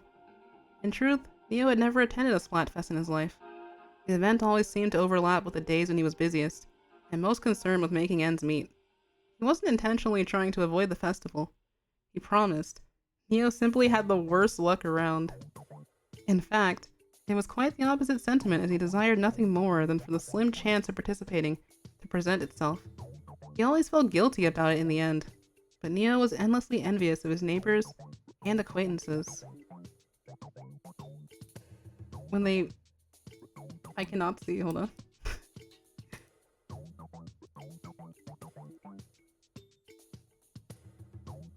Always jealous of his neighbors or acquaintances when they boasted or bemoaned the results month after month, knowing that they got to kick back and share drinks and fried festival food together, whilst reminiscing on hours-old memories from the event. It wasn't so much that he competitively wished for the glory of winning, as on his days off that were few and far between, Neo tended to shelve over the cash to afford a rental ticket so that he may enjoy a few rounds of turf war. He wasn't the greatest at it, nor the worst, but it was his reward for enduring day after day in the abandoned rail yard picking through the abandoned and graffitied structures that his hands had scoured through countless times before. No, his jealousy came from a desire that originated from a deep-buried sense that Neo was just too different from everyone else. Always, it was Neo who had no other choice but to skip out in events, claiming he had to work. So he was left to forever stand on the sidelines as he watched others enjoy unforgettable moments, whilst he himself was left behind and forgotten about. He salivated at work by just the mere idea of sharing a platter of marigold and garden greens with friends. Aware but unknowledgeable about how much better food tasted when shared.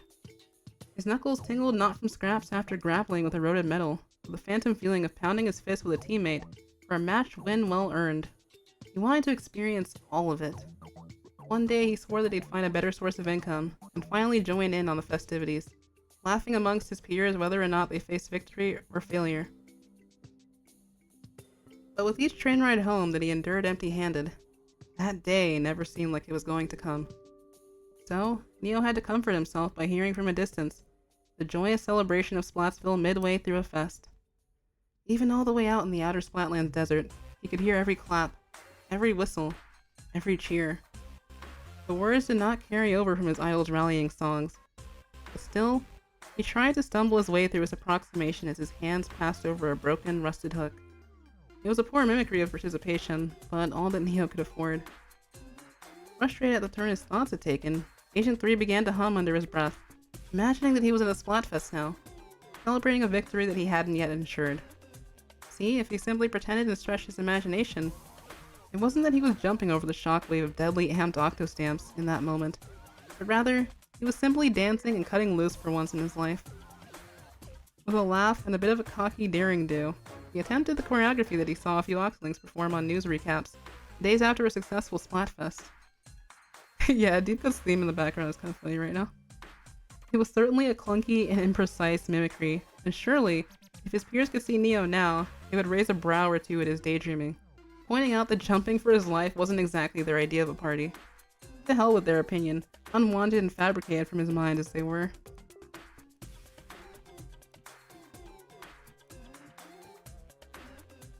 Attuned to his fantasy, Agent 3 closed his eyes, and pictured the blurred lights in the distance, as paper lanterns and drones making dazzling images of familiar sights from all around the Splatlands. And so what if he was in the middle of an antiquated testing room? It felt like a dance anyhow to Neo, one that came from within, from some intrinsic part of his very being, as though he were born to do exactly this. He had another burst of startled laughter once he realized that he was actually having fun, and not just one simulated out of spite. Because here in this deadly dance hall, life was a performance, and even with his own hanging on the precipice of failure, he finally started to feel as though he were just now living it. And I think that's where it ends. This one was like, it's so raw. Oh my god. I actually like, it got me in the feels. Dang, this kid had a rough life. That's, oh my god. The lore, like, the lore in the middle of like, of the mission. The kid just wants to enjoy his Splatfest. Life circumstances really do be like that. The visuals, again, the imagery was just chef's kiss. Wow, that was amazing. So this was by I before I started I read the author was, let me, EV Training University. Oh, it's so cool. Very self-reflective. I felt the rawness of the story. It was really immersive. Yeah, they ate. Oh my gosh. Everything we've seen so far has been incredible, to say the least. I was embracing how they felt not getting to play Splatfest. Yeah, could you imagine? It got you so invested. I hope that he was able to play Grandfest. That's what I started thinking about, and I'm not gonna hold you, I started trying not to choke up while reading. Oh my god. Wow. Transforming like a simple mission though into like a reflective piece is really, really cool. Now it's definitely time for some hydration after all that. got the side order badge. Congrats. We love to see it. Fantastically written. Yeah, they deserve. Oh my god, they deserve all the flowers. I know the feeling of always having to work parts of Splatfest. Yeah, and the fact that Grandfest started like a day earlier, but still was kind of poor timing for some people.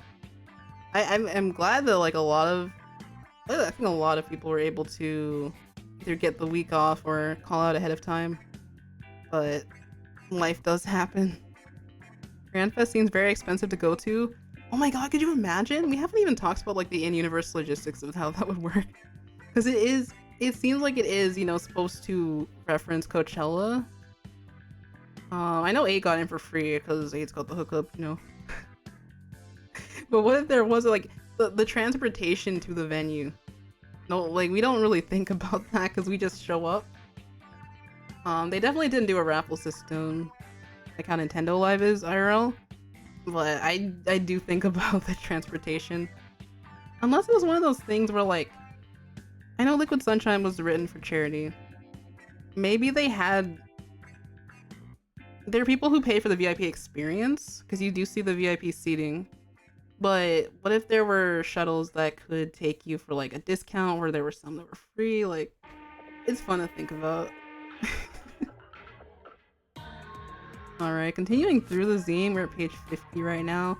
This is a really cute full page spread. We got some DDR action with Neo. We got the Octo Stomps in the background, and I think it is referencing Deadly Dance Hall once again. Thank you for the double posture check. It's very much appreciated. In my mind, if they talk to Callie and Marie, they might pay for Neo's tickets. Real. Also, congrats on getting the Pearl and Marina amiibos. I still do not have any of them. I mean, trust, y'all would know if I had the Marie amiibo. Y'all would know. Let's continue. Oh, I think that... No, I was gonna say the music on stream matches this. But I think this is music for Eco Forest Tread. Oh my god, I'm saying the wrong thing. Eco Forest... something. Also, the City of Color motif in this one, I did not realize that until like a year later. That's crazy. Have y'all gotten the Grandfest shirts yet? I did! I have not taken a picture of them, but I received my Team Past and Team Future shirts today. Those were the only ones I was able to buy, because as you know, Present never got restocked. Thankfully, one of my mutuals is sending me one from their Nintendo store, so this is like the first Splatfest I have all the shirts for. Crazy how I still don't have a Team Order, like Team Superstar, like power up shirt. I have seen some Team Marie shirts online for like less than I was expecting them to be sold for. I might buy a Team Marie shirt someday. Just to have it, you know, just to, I don't even know where it. I would just put it on the wall. That was like back when they were only doing Japan exclusive. It's unfortunate that it happened after Grandfest, exactly. That's why I joked about it being the Grandfest after party. But how epic would it have been to wear your team shirt during the fest? At least most people were able to do that for the Zelda one. You own plenty of Marie merch by this point? Not enough, actually. I have some amazing prints and keychains and stuff from Mixi, but I am always on the lookout for more stuff. Who's that near the end of the list? Oh my goodness. Yeah, look at this. Oh my god, there's two. Wow, there's 2 paradoxes here. Cozy and Safe Factory. We have... Oh my gosh, I see one other person I recognize. Aside from the person I collabed with. Colorful Void. I love their stories. So good. There is a Marie one they wrote recently. It's about the events like around the time of Callie's disappearance in Splatoon 2 that I want to ask them if we can narrate on stream someday. You have the wristband at least? Yeah, I feel like people were able to get the wristbands in time. If you ordered them before the second restock, technically. Yeah, the one I got was from my good friend Clem. Gotta grab your shirt out of the dryer. Oh my gosh, please do. Sadly, I think I need to get mine steamed, at least the Team Wisdom one. Because I forgot that I had it in a laundry bag this whole time, and bro, when I tell you, it got so wrinkled. I need to like steam it. I need to save it. But yeah, oh my gosh. I see my name here. That's exciting. Ooh, let's take a look. This one is so cool. I love the reflection that you can see in the glass up here. Perspective goes crazy. Wrinkly shirt is the worst feeling. Yeah, it's not a pleasant texture and it just looks unfortunate. Alright, nice save. Splatfest would Splatfest be ticketed events? It goes against the spirit of everyone celebrating, but that may just be me. Yeah, I think about it like in terms of like this one being more of like a, even though the idols are like our only musical guests there, the Splat bands were sponsors, it seems, but they didn't appear for like sake of, you know, the Switch processing power. Oh, could you imagine? Imagine them like making cameos, but yeah. I wonder if this one was a special exception or not too sure. Oh, these are cool. It looks like a, almost looks like an indie band here, these characters on the side. The absorbency, I cannot read. Like, all I can make out is absorbency, but I think it's like a, they're a band, they're a group. That's cool. I see a familiar someone that's having a paradox, oh my god. Yo, oh my god, the rendering of this. Yo, Captain's jumping into the fray? Oh, the Orca logo on the back. Whoa. Oh my gosh, I need to know who did this one. Bro, looking through this and I'm like, hey yo, they got their commissions open. Oh my gosh. That's so cool. Yeah, look at Captain's background. I love the hairstyle. So much emotion in this. It's incredible. Man, let me take a big sip.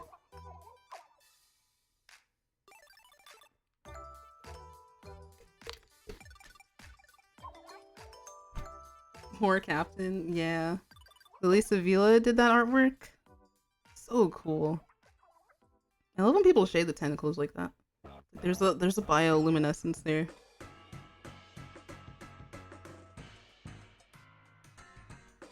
Oh, this is one of the crab tank levels.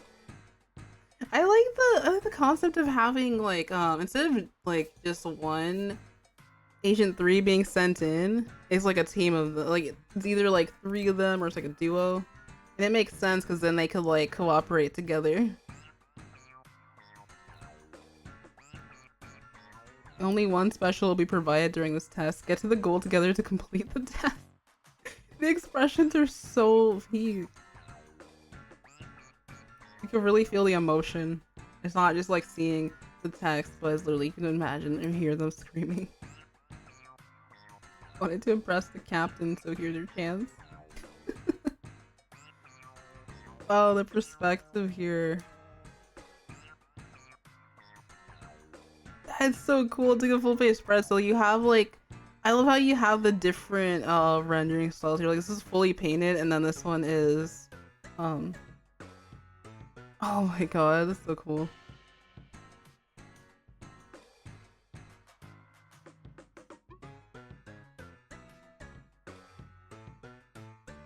Ooh, we have, what's this stage? Getting lost in 3 easy steps.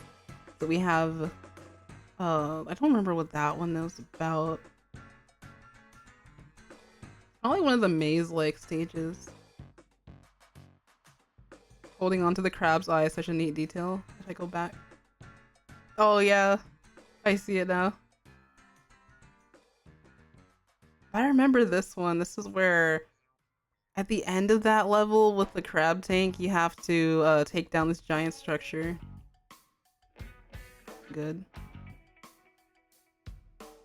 And then we have another comic here.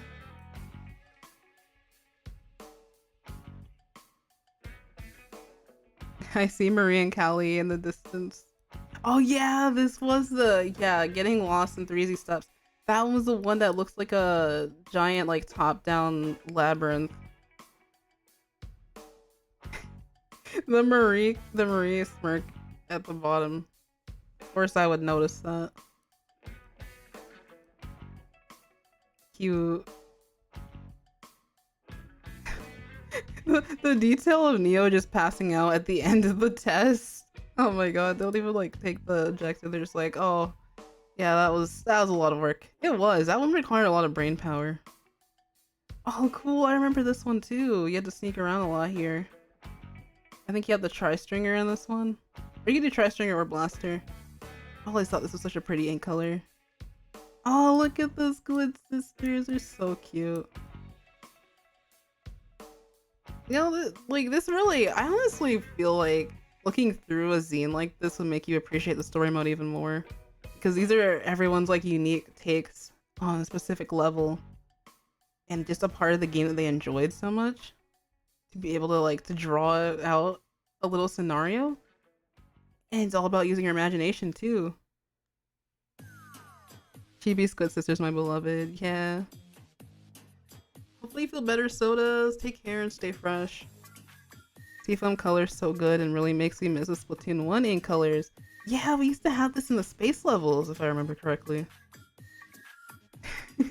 Not Orko saying test failed, lol.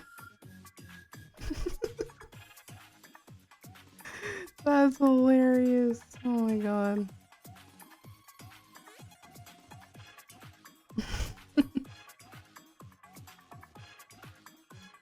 Oh my god, did we reach it already? Whoa! See the first page of my story, but I also want to look at this here. Dang, the detail on these Octarians is like, it's so chilling. I remember the first time we saw them in the direct, when we got that first Return of the Mammalians trailer. Their eyes, they're just so terrifying. They really captured them so well in this. Oh my god. But I also do love the Torii gate in the background. Wow, we reached it! The Yume fun is here. It is. Oh no, I'm nervous. Oh no, I'm getting like, I'll put myself over here. I'm getting cold feet, no? Oh no. It's easy to put the spotlight on everyone else. Oh god. So I had the pleasure of taking on the boss kettle for what is this zone called again? I already forgot. That's brilliant. But our second sight of Alterna, let's just put it that way. So my analysis of the future stares back our beloved eel tamer, our fried boss battle. Let's see what you cooked. Hopefully you'll enjoy. Let me see what music we have. I think I'll change this again.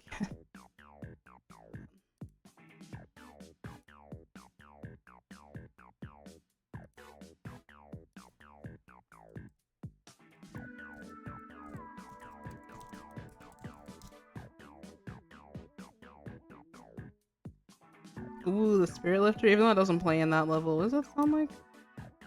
Basically a smeared canvas, isn't it?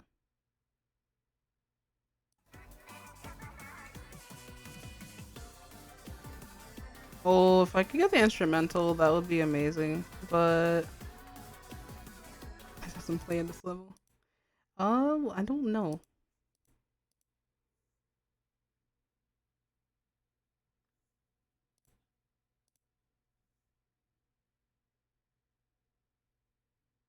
The boss fight music though. Surprise and Shine? Let's see if they have that.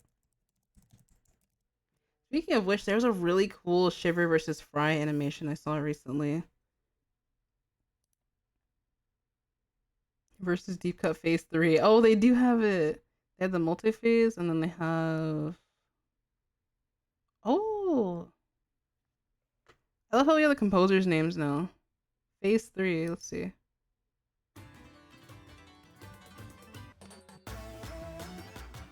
Oh, that's fun.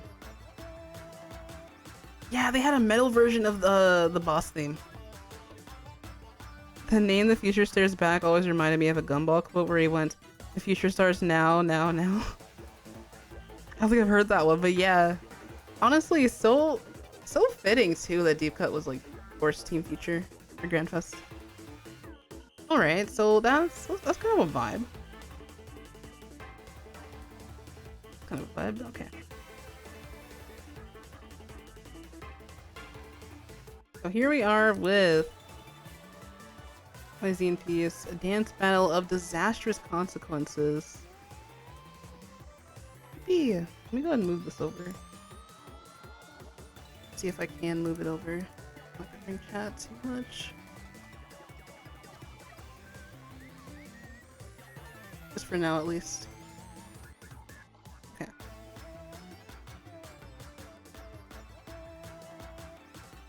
Without further ado, here we go. In a cavernous dome below the Splatlands, Neo, also known as Agent 3, feels so small. Quick as a blazing wildfire, they're standing face to face with one member of the Anarchy Splatcaster trio, Fry Onaga. This can't be real, can it?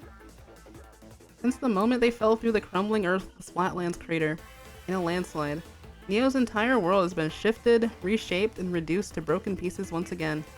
They've gone by many names on the surface before adopting this new moniker, doing odd jobs in Splatsville for extra pocket change with their small fry companion, so they think that maybe this agent gig will be another one of those mundane experiences. How wrong they were. The nervousness from being enlisted into what seems like a secret service is only overridden by the opportunity to explore brand new frontiers. Well, there is also the disappearance of a relative that would weigh on any normal Inkling's conscience, so again, they agree to help. Neo is on a task to save the elderly Inkling known as Craig Cuttlefish, referred to by their new acquaintances Agent 1 and 2 as Gramps, who plummeted to these forlorn depths alongside them. He was spirited away by some unknown force long before they awakened, and there was also some large-scale mech involved that is now nowhere to be seen among the rubble. Introductions are also rocky, and the multicolored ink that makes everything fuzzy causes a few scares, but surely their turf war skills will assist with maneuvering through the multitude of facilities designed to test their strength and aptitude. They make a quiet pact with the other agents in this new realm called Alterna, wearing the metaphorical name tag of Agent 3, with a sense of curiosity and pride. Learning that such a vast ecosystem has existed beneath Splatsville for so long is a shocking revelation, one that would render the younger Inklings speechless if they weren't already selectively mute. Neo wanders the first sight almost aimlessly for a bit, shifting into swim form and squeezing themselves through each kettle entrance. With their tinier buddy at their side, no corner goes unsearched.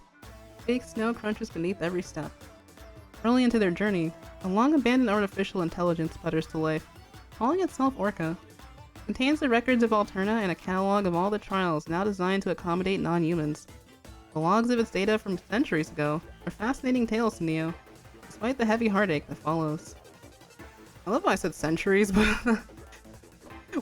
that's like hundreds and hundreds of years, but like, that doesn't encompass the thousands. I didn't think of the word for thousands of years. Alright. Let's move it back.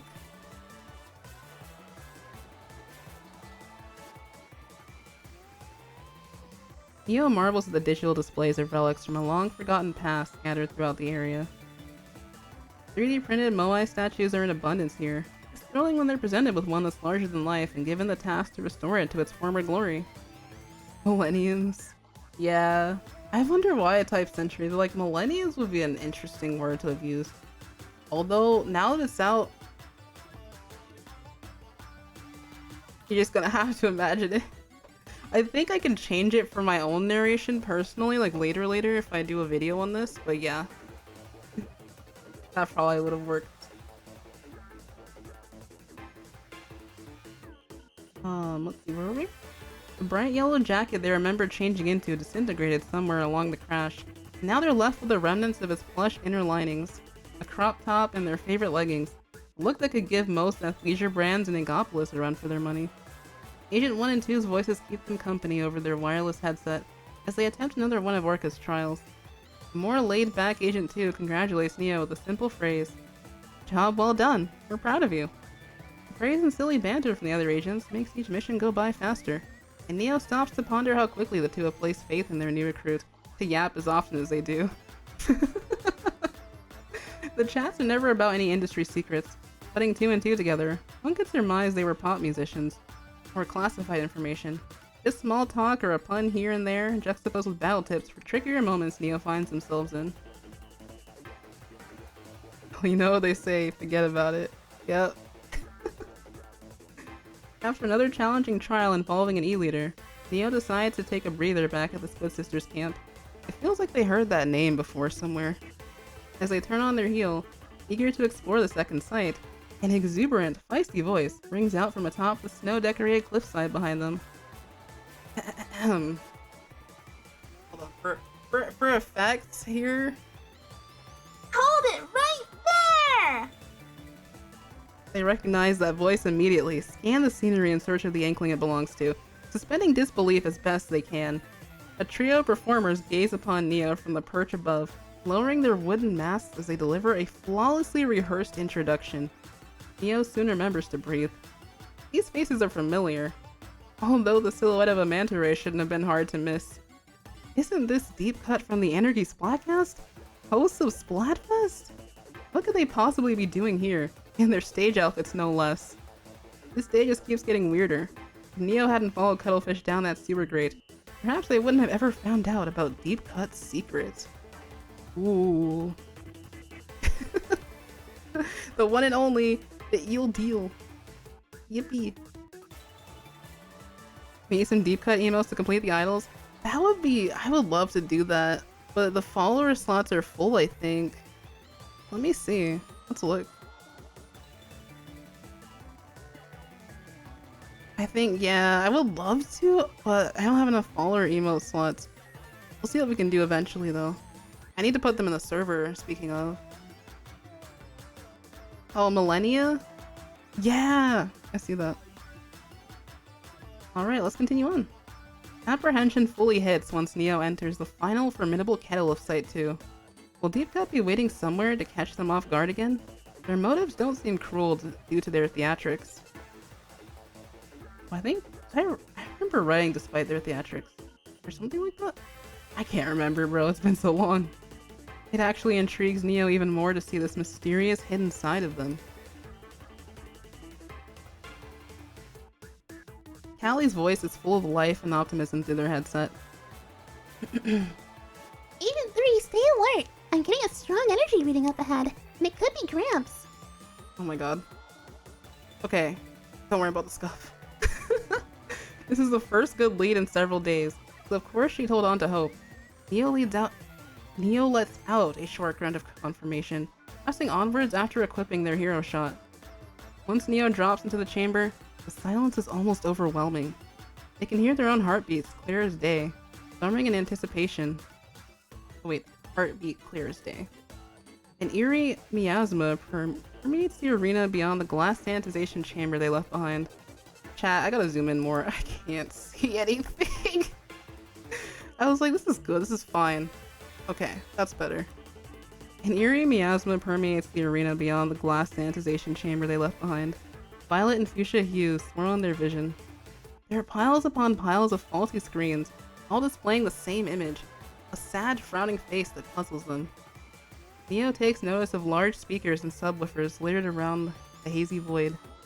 A massive bank vault door also catches their attention. Can Cuttlefish be trapped behind it? The screens flicker dimly as Neo thinks back to the Energy Splatcast segment from this morning. How Fry effortlessly cracked jokes with Seaside's band members and brought figurative sunbeams into the studio with her radiant positivity. She could make anyone smile if she set her mind to it, and that was part of what made her Neo's favorite member of Deep Cut. Hold on. Not so fast! Echoes from above. In a flash of gold, Fry was standing before them, having descended similarly from the steel pipes that ran like a maze across the ceiling of this dome. Perhaps she was laying in wait, surveying the area and watching Neo's behavior from afar. Have you seen an older gentleman around these parts? They want to ask, but the words never come. Fry strikes a pose, taunting Neo recklessly. The choice of adjectives. Okay, that's hilarious. Came alone, did ya? That's surprising. Still, you're pretty tough. I can tell. You're unsure how to respond, so they glare back at her with wide eyes. Once again, disbelief that Fry is actually starting a conversation with them. The intimidation factor increases by the minute, and due to the distance between them, Neo has trouble reading tone. How about this? You call it quits, join my crew, and we split the treasure. We might need some extra hands on deck, Fry shouts. Neo remains silent, processing her words. Shifting gears, they hear Fry mumble something about a Splatland-style brawl before she exclaims, Dance battle to the death. Yo, Ashley, Lily? I cannot see, but Ashley, thank you for the follow, I appreciate it. Do you believe in the headcanon of Beka from Seaside being Fry's brother? I think it's cute, but not completely. No. It's just cause, like, Fry, like, I think they would have, like, outright said it, because Fry does have, he has, like, one brother and, like, 2 sisters, right? I feel like they would have linked it. Although the ears were the ears kind of similar? Was that also what people were going off of? It'd be hilarious though, they were besties. Alright, next couple of pages. That's a lot. Okay, let's keep... Typo where? I think we had to go through and edit and like reread things to make sure. But yeah, we had a certain amount of time to look through things. Oh, that's interesting. I'll probably be able to fix some of this though when I post it to AO3, but I'm not supposed to go forward. Interesting enough, I don't think Google Docs picked up on that, and I didn't pick up on that. But hey, it's all good. At the end of the day, there's still some things that make it through multiple edited sessions even for published books, so it's all good.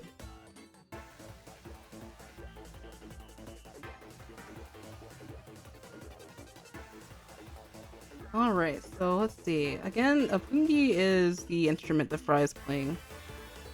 Thought that was so cool, the cultural inspiration there. She procures a pungi from somewhere and plays a rapid tune which signals a nearby octostomp? Its hollow shell is animated by something creature-like as it bounces to a stop behind her. Fry's vibrant ink color matches its surface, and in the blink of an eye, her acrobatic abilities are on full display as she backflips into the air. Suddenly, the snarling faces of gargantuan eels burst forth from the hollow octostomp. Then, Fry grabs the corner of the towering cube. Her determined expression is unmistakable. Ready? Let's dance! Reality sets in for Neo instantly. Fry wants to fight them? And it's mostly because they couldn't manage a single word. They've been too stunned to see if the dancer knew sign language. No option for that now because the octostomp levitates diagonally, approaching Neo at a terrifying velocity. The cube is indeed powered by Fry's exquisite control over her fry of eels. That was intentional. That one was intentional though. Because that's what you call a group of eels, or a swarm or whatever. I love that they referenced that with both Fry and Shiver's names. You're getting a taste of what the mods had to do in your graphic design class. Ooh, publication! That's so fun. Yeah, this was a lot of work. So trust, like, they, again, they're working with everything that we give them, so it was on me if I missed anything. For a few minutes, Neo sidesteps the inky creatures as they hurtle towards them like Trizuka missiles. A great deal of time is spent between swim form, diving into their deep purple ink and strategizing. Agent 1 and 2 relay words of excitement from the captain, who is also normally a quieter squid. A common note of solidarity which is comforting to Neo. I don't know who said this. Oh wait, oh yeah, Marie says this. The captain's all fired up, Agent 3. They said make those eels squeal. They really do look squishable, don't they, Mark? I mean, Asian 2? Agent 1 giggles nervously. Sudden name slip up nearly goes unnoticed by Neo, who is committed to not taking an eel hit in the face a third time. Fry's balance atop the whirling octostomp is nothing short of impressive from where they stand. So this is why she never looked as if she broke a sweat during her high-energy Splatfest performances. It was the rigorous training. Neo clutches their hero shot to their chest in sheer awe of the scene before them. Time seems to slow while they watch Fry emanate a warm golden glow, as if it's magic. Soothing notes flow from the wooden pipes of the Lungi as she plays it, and the eels swarm around her like a school of enthralled fish. Neo worries one misstep will disturb this pristine painting they've fallen into, and if not for this battle of misunderstandings, they would have loved to watch Fry in her element. Her expression softens for a second. Eventually, Fry's eels pick up on the pitter-patter of Neo's footsteps, and launch into attack mode once again. Go forth, my army! Fry trills, clearly having more fun than she lets on. Her movements sharpen with precision the moment she dons the mask, arms flowing into rhythmic sequences, following a melody only she can hear. Oh, she's so beautiful. Her loyal eels surround the arena, and Neo finds himself firing at ones wearing bluish masks for the command of Agent 2, pushing them directly towards Fry. When she's momentarily stunned, they rush up the side of the now stationary Octostomp, and their Turf War instincts kick in. Go for the splat! Give it your all! Agent 1 instructs Neo, although it's more of a cheer. It takes 2 more attempts for Neo to emerge victorious, and not without a few sore limbs. Fry is no quitter after all, and her ravenous appetite for battle would only be settled when her opponents were worn out. This battle was the eel deal. Oh, you know I had to drop that in there. Oh god. Nice fight. You're stronger than you look. Fry huffs while crouched down on one knee. You haven't seen the last of Deep Cut. Bet you'll miss me. She punctuates her final statement with the detonation of a smoke bomb, clearing her eels from the arena. And with that, it's gone. And then...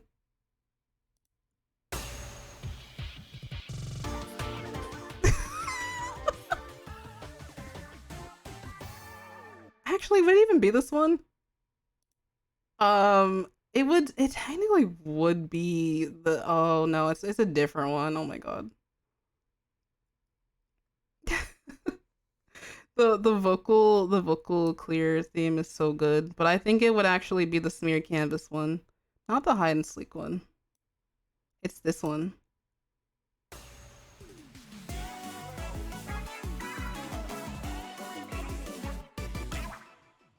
Oh, Big Ben in there is so cute. What the heck? Oh. Alright, let's see.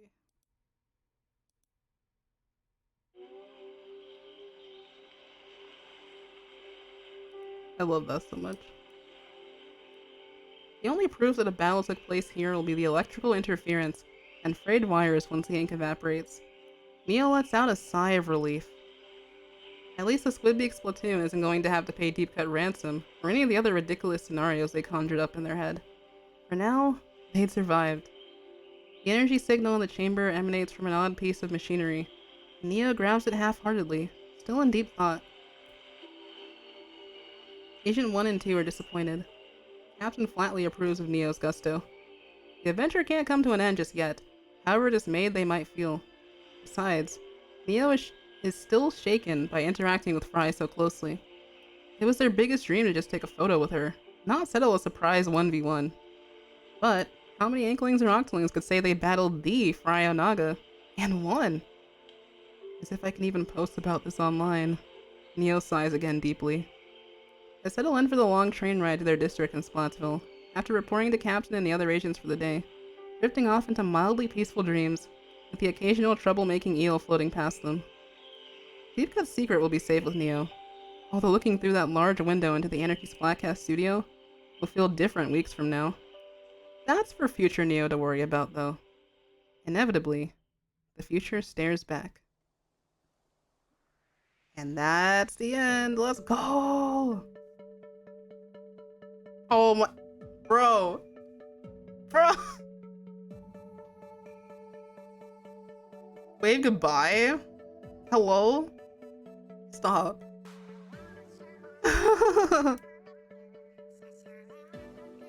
There's no way, dude. Oh, are we ready to cry? I'm not, but it's fine. Not after 3 wishes, bro. Roll credits, and I saw you say that too, Superstar. Oh my god. Big man's A at the end. Just finding out they have the same tune. Yeah, What's Already is so cool. I love the that they have like added the vocals from each song's or each leitmotif.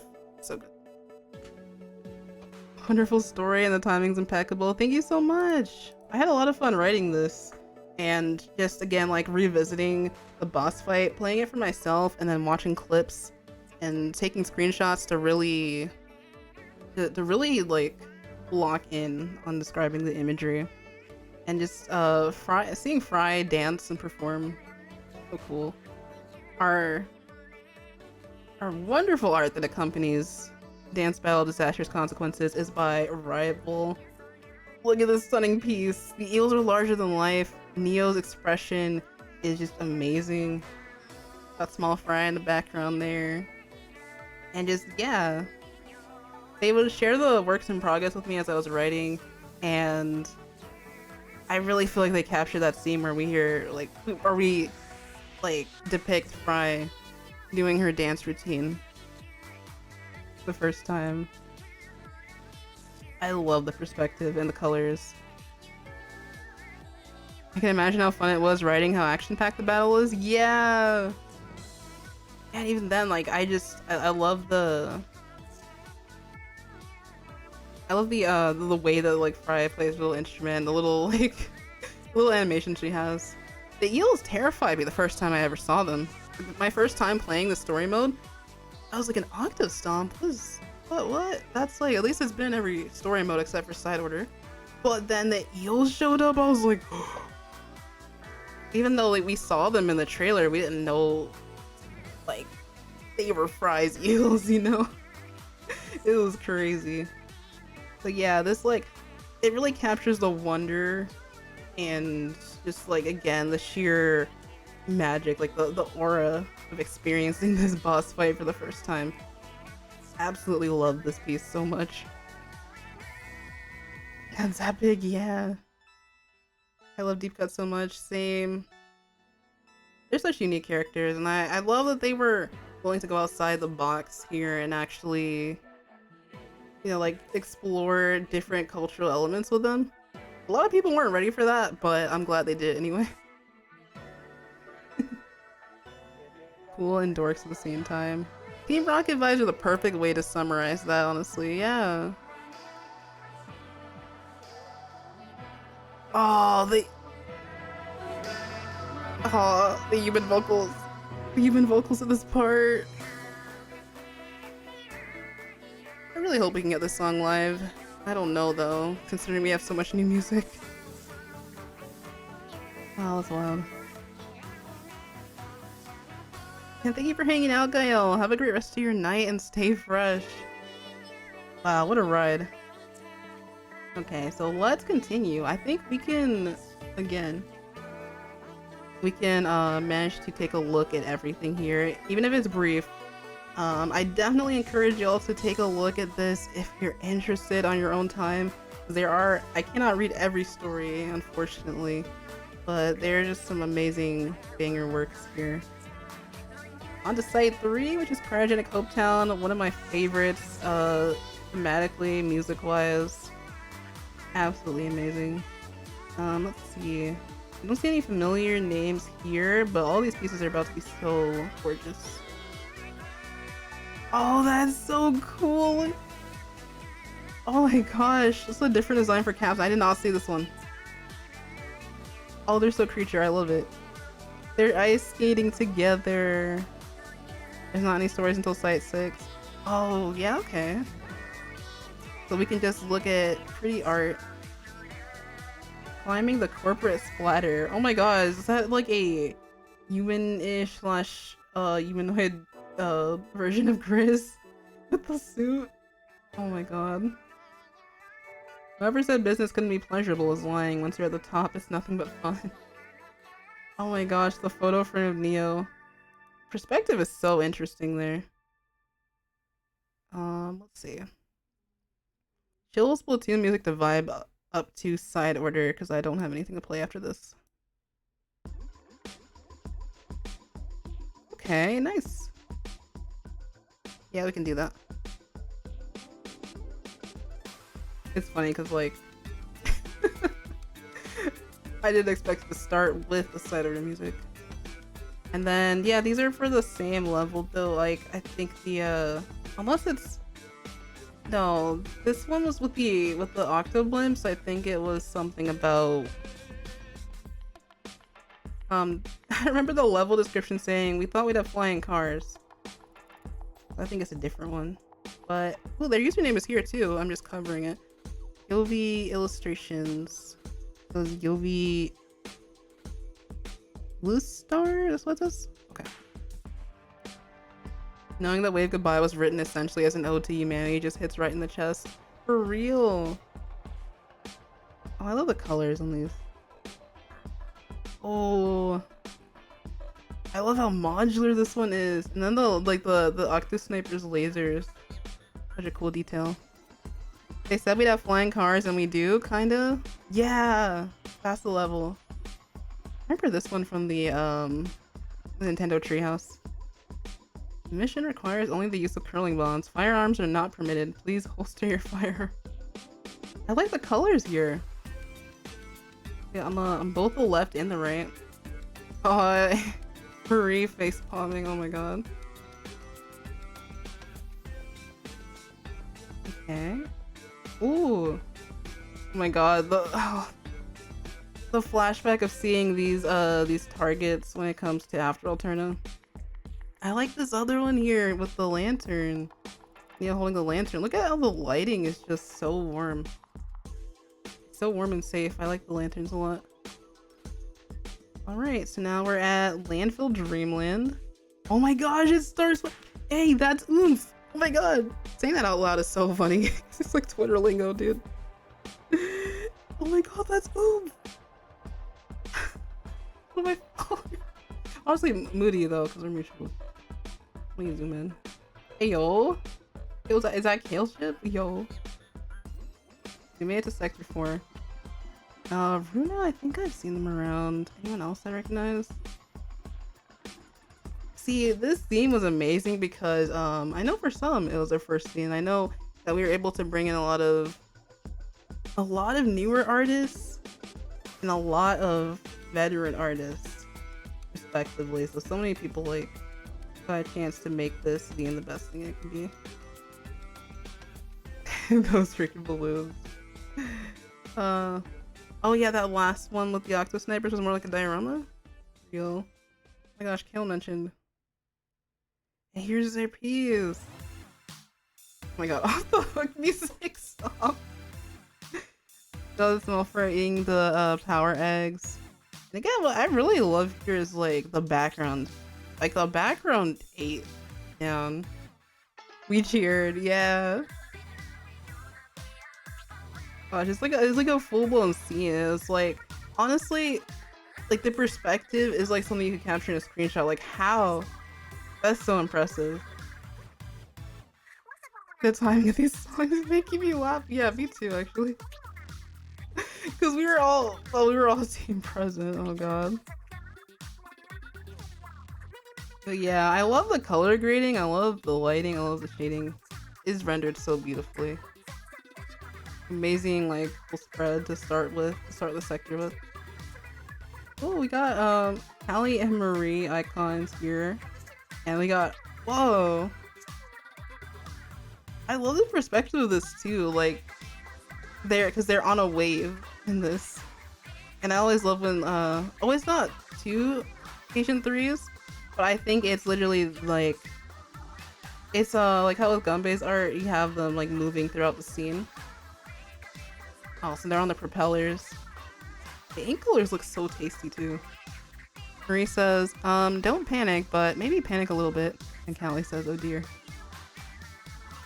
Oh, look at this. We got Agent 3 being a bit of a mechanic, and then Captain is in the background. Oh man, if anything, people really made the colors pop so much in their artwork, especially for like the fuzzies and stuff like that.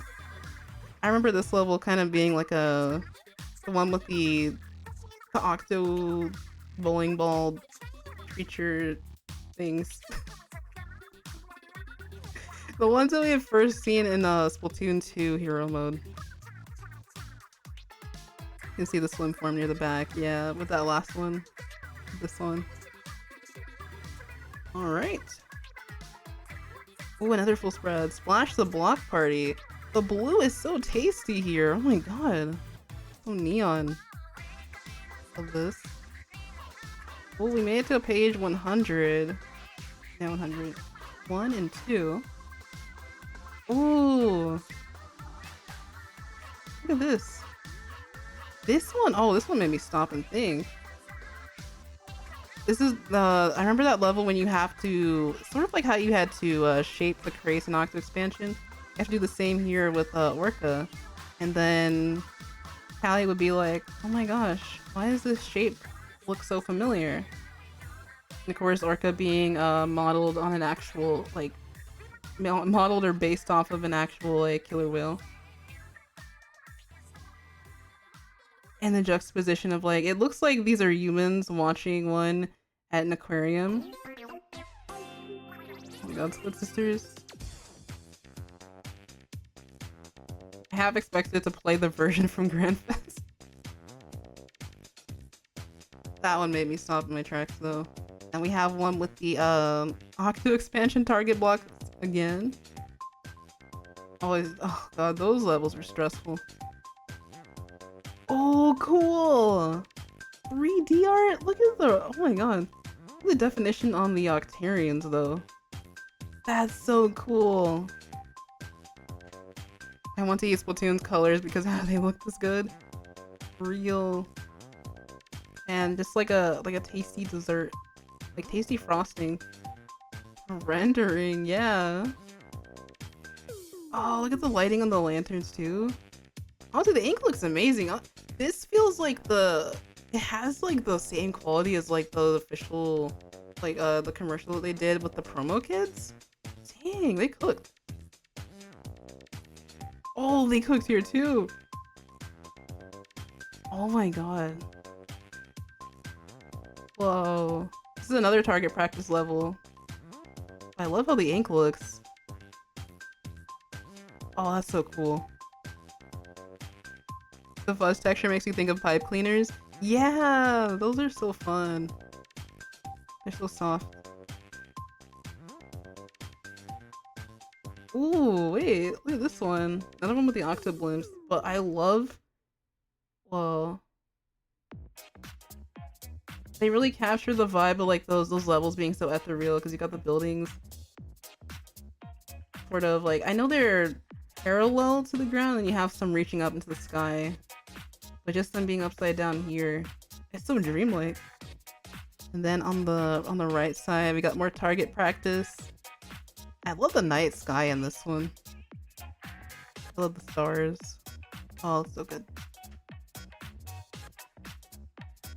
Oh, this goes hard! What the heck? You know, with the Splatana pose, it's giving Final Fantasy a little bit. The tower, too. Wait a minute. Oh my god. There's so much amazing artwork in this. It truly is a celebration of Return of the Mammalians. I think that people could take each level and create such amazing scenes from them. And then here on the right side, oh, we got another sort of montage with the ink brush. Oh, this is when you have to paint the little buddy shape. Oh, that's so cool. Also how they interpreted it. Straight up Final Fantasy. Yeah, box art vibes. Dude, that's sick. There's so much here that I would like. Oh my god. Like, imagine a print. To break the target levels are stressful, yeah. Oh, that's oomph right here. I didn't even check the list. I just went right in. Strawlum did this one. Oh, they're so cool. I got to collaborate with them before for their Linkopolis zine, and that one was also digital. But they did artwork for an Agent 24 story I did. So cool. They had Shiver's boss fight. I'll have to teach you some manners. Oh, guess you're pretty wicked after all. I'll have to teach you some manners. Join me, Master Mega. So cool. That's oomph. Yeah, same. So fun watching them render the art in the Discord. Oh, did they stream their work? Oh, I'm so sad that I missed it then. I wasn't always around there. I would lurk sometimes, but I wasn't always watching. Yeah, the freckles on 3 here. Now I really love how they color too. Master Mega looks majestic, and I love Shiver's eyes. Ooh. This goes crazy. It's cool that they got the full page to do. The full page spread to do this. The layout. Oh, that's so cool. That's cool, Narson. Splatoon RPG box. Let's go. Oh, I would love that kind of spin-off for Splatoon. Anything that gives me like more banter and character interaction. Oh man, people need it. Ooh, okay, we're moving into Eco Forest Tree Hills here. Let's see, anyone I recognize? Oh my god, the Octus Finish music.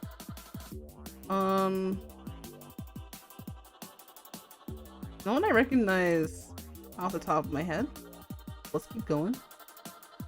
Oh, that's so cute! Whoa, the humans, that like foreboding panel in the background, that's like human silhouettes. Whoa. I also love how they drew Agent 3. Oh, and that Agent 3 is putting together the Sunken Scroll scrapbook. Oh, Fry's just eating all the tomatoes that they have in the... They have them like growing in these cases around.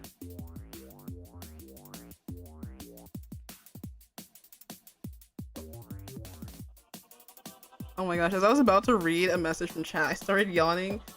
The timing is so ironic actually, but Savannah, have a great rest of your night and stay fresh. Take it easy. Yeah, it's been so fun looking through this. He's just munching. Yeah, he's crunching and munching. Oh, next one. Pages. Travel around every corner. Oh, I love how they did that custom font right here on the left side. They drew every single letter out. The dedication for all these pieces. Oh yeah, this is when you had to... It's similar to Octo Expansion. This level, I think you had to sneak around without a weapon. And then this other one with the Octo Stomp here. Whoa, the lines go crazy here. I love bold lines. We are getting into progressively into more pieces where Neo is just struggling, like they're not having a good time. Like the danger is becoming more apparent in these levels, the difficulty increasing. But the colors pop so much here. I love the vibrancy. Ooh, this one's so cool. We got like a... It's almost as if like Splatoon like became Pikmin for a second. Running from those flutters. Hey, there's some Alterna music. Let's go. We'll be playing Splatoon IRL with a roller. Enjoy the zine, everyone. That sounds fun. I hope you can have a good time with it. Little buddy's still vibing. Yep. Man, that little fella's got it easy. Sometimes. Did I say Pikmin? No, I said Pac-Man. This is what it looks like. The flutters. The pixel flutters are so cute. Ooh, more Zipcaster action. We love the blue. Oh, wait a minute. Wait a minute, let me go back. Hold on.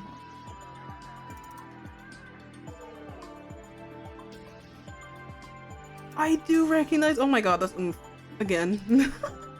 I was like, wait a minute. It's because I know them as receding tides. Oh, that's so cool. Let me move out of the way here. I love their agents so much. Yeah, we follow each other on Twitter. This is like something Target Town. I don't remember what the full name is. But that one level, the Notorious like level that the people at the treehouse were struggling with. I think it took me like 2 or 3 tries as well. I'm not gonna hold you. This is, oh, that's so cool. I love the colors and the perspective. Of course, their Asian designs, like I said before, are banger. But yeah, that's at Receding Tides. We occasionally from time to time here on stream, I think we'd see their Callie and Marie animations. Every time you say that's oomph, I just imagine the Leonardo DiCaprio pointing meme. Yeah. I know exactly what you're talking about. One-way ride through Target Town. Oh, yeah. That level's truly evil. It is. I think Tri-Stringer, it requires patience. It requires you really, like, aligning yourself. But I think Splatling was also tough. Oh, God. You'll go far if you shoot far.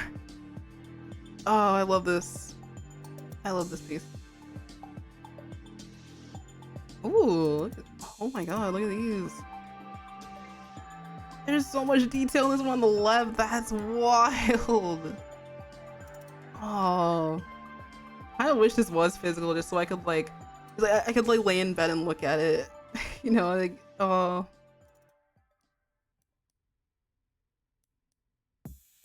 Wow. Really captured the city. But no! Tie goes out. Oh my god.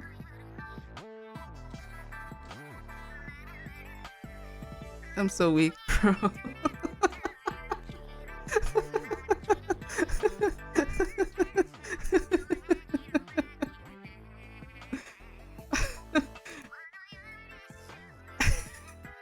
What am I supposed to do? Why am I like this? I don't know. I love the details though. You can see their specials charged up and the way the ink is rendered. Oh. Remember the mission? We're almost there. We're almost there, chat. Not the hammers. I didn't even say anything. That's the way I reacted. I gotta drink water.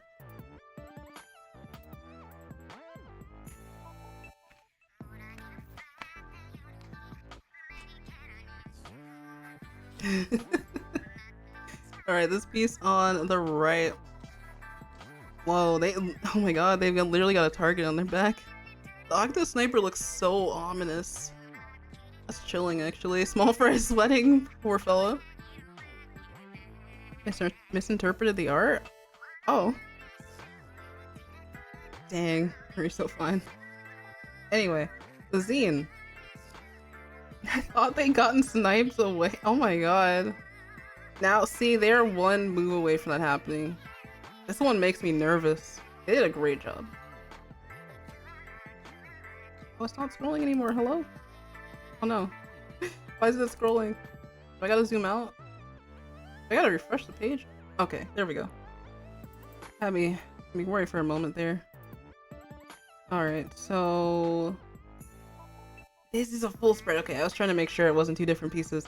Look at this! The acrobatics, the bamboozler action, the zoom into the eyes. Dang. That's so cool. I love when the pieces just like multiple scenes that come together. Like multiple panels that come together to form the full scene. That goes hard. Oh, the one on the left? Oh, because they were crouching down so it looks like that. Okay, yeah, I get it.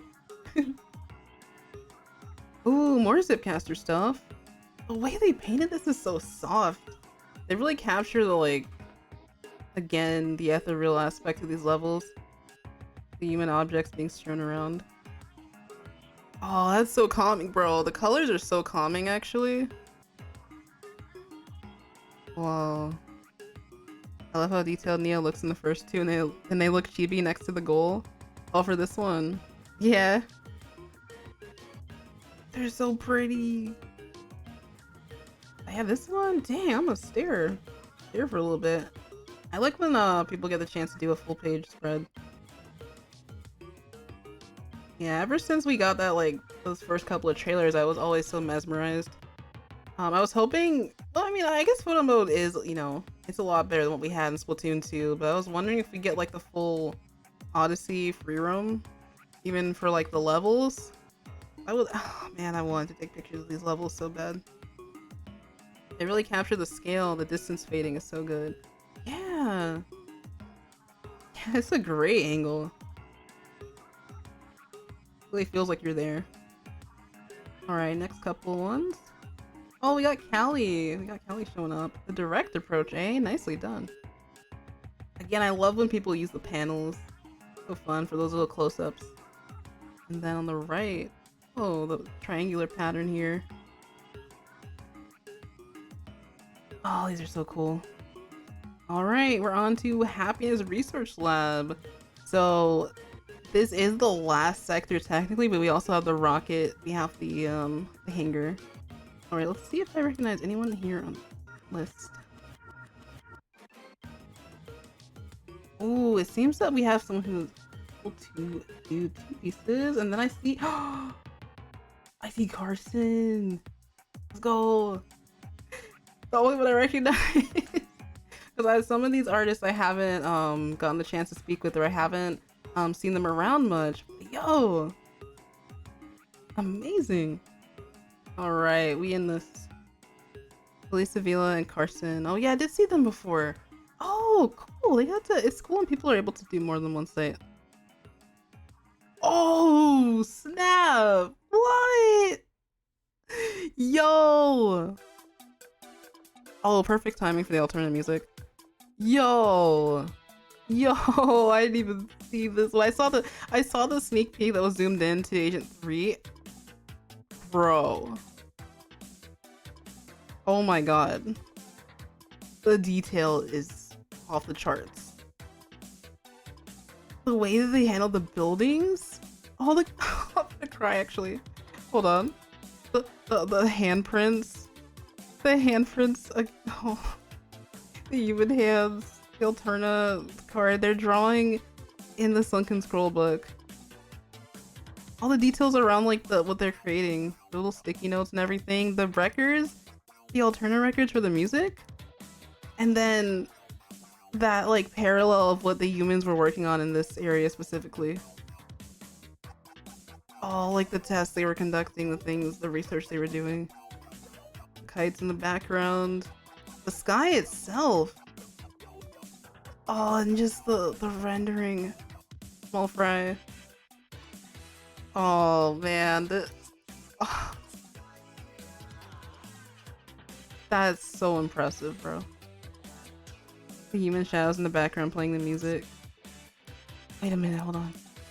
That's true. Wait, I saw it was like they're conducting tests, but like, yeah, because I see someone has their like brainwaves being monitored, but yeah, they're playing music and seeing how the person responds to it. Oh my god.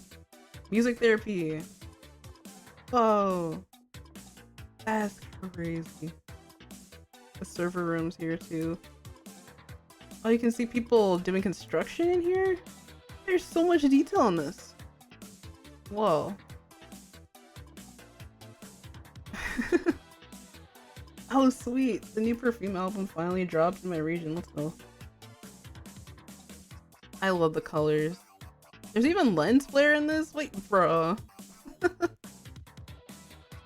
past lost to time. Shadows of the past. I may have a favorite page now. Yeah, that is sick. Oh my god. Heyyy goes by Xenon in the zine? Oh! Yeah, I knew we worked on this, but I was like, I didn't see the username. Okay. So that means, yeah, we're gonna see their stuff pretty soon. Alright. We have another piece of writing. Ooh. The analysis of torture. I can't read. Torture tour complete. Come in foggy past. Ooh. That's more like it's another recollection piece. We'll keep moving forward though. Whoa. Oh my god. The perspective on this had me like, well, had me staring for a second because I'm like, what? Gay behavior.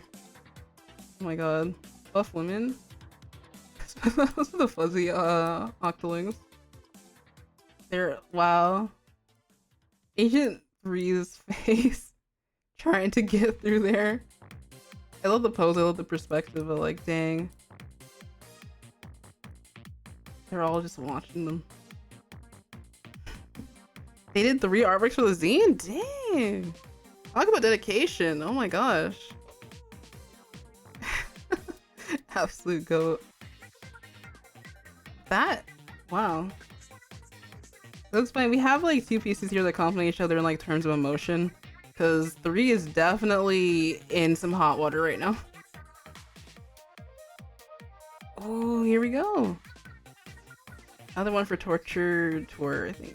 I don't even remember the level being called that. That's actually wild. That's an actually wild title. Whoa.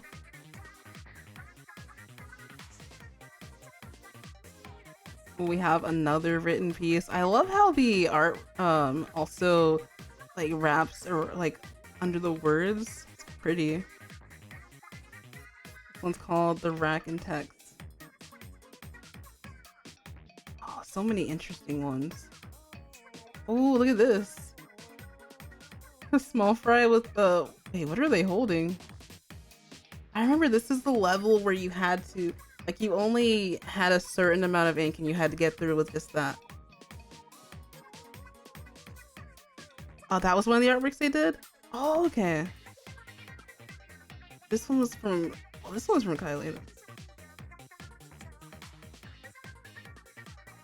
Yeah, I love the colors. Love the background. Also just like... Man. These really capture the stress and panic levels of just being thrown into some of these missions. Okay, pushing forward. Ooh, is this another one? It's another one that they did. Knows she is most certainly screwed. Oh god, these things. Oh, they're terrifying. Oh, there's Agent 1 and 2 dialogue. Maybe we should help you sharpen your accuracy skills when you get back. Can't throw any more bombs unless you respawn. Don't be mean to her, but you do have a point. The aim could use some work. Don't give up yet, though. That's on, girl. This was the final one they did? Whoa. Okay, now the shading and like background, that's huge. That's a lot of work. Oh my gosh. It's really, really pretty though. I love the purples. I love how it feels like a scene from the actual mission, because I remember this one was stressful too. Look at how they did the little face. Oh, I won't let me zoom in unless I do this. That's a mood. That is a mood. That's so cute. Yo.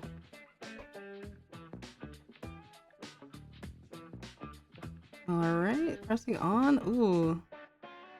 We got... The only one I can read is that sinking feeling. Reach the goal quickly. Yeah, I remember that's the one where the level is falling apart beneath you.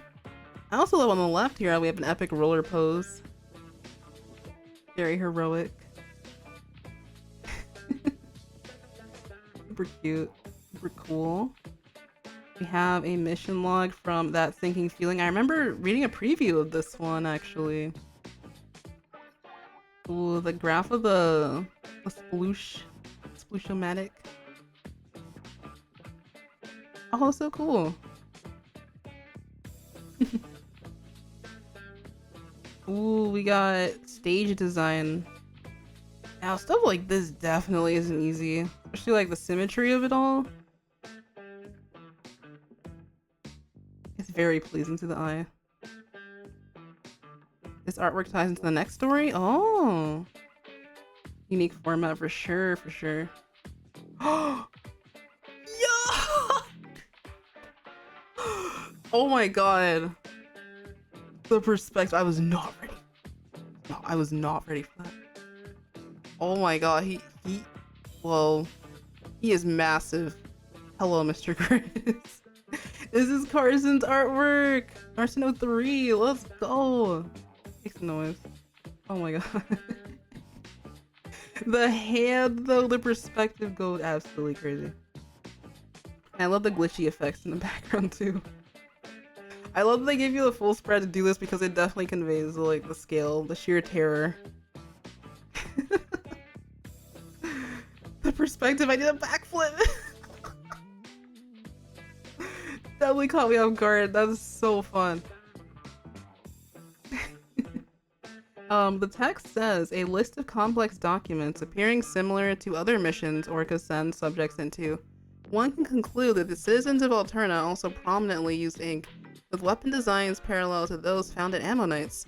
Unfortunately, the paper has been tampered with, as if someone is trying to... Error 404 cannot is all I can make out from that, but I love the glitchiness. Whoa. It was fun both with the perspective and creating a fake entry for the sunken scroll. Real, yeah, because I know for Grizzly got the logs, but I can only imagine what that would have been like. I love how the fuzzy ooze came out too. The colors are just really tasty, but just the way that it's like, the way that it's like covering him, yeah, it definitely reminds you of the final boss. Alright, take it easy, Kevin. Stay fresh. Oh, definitely one of my top faves here. So I really like Lily's work and Receding Tides and some of the others. This one definitely leaves an impression on you. Amazing, amazing work. Pressing forward. Whoa, the ink pillars. I remember those. Whoa.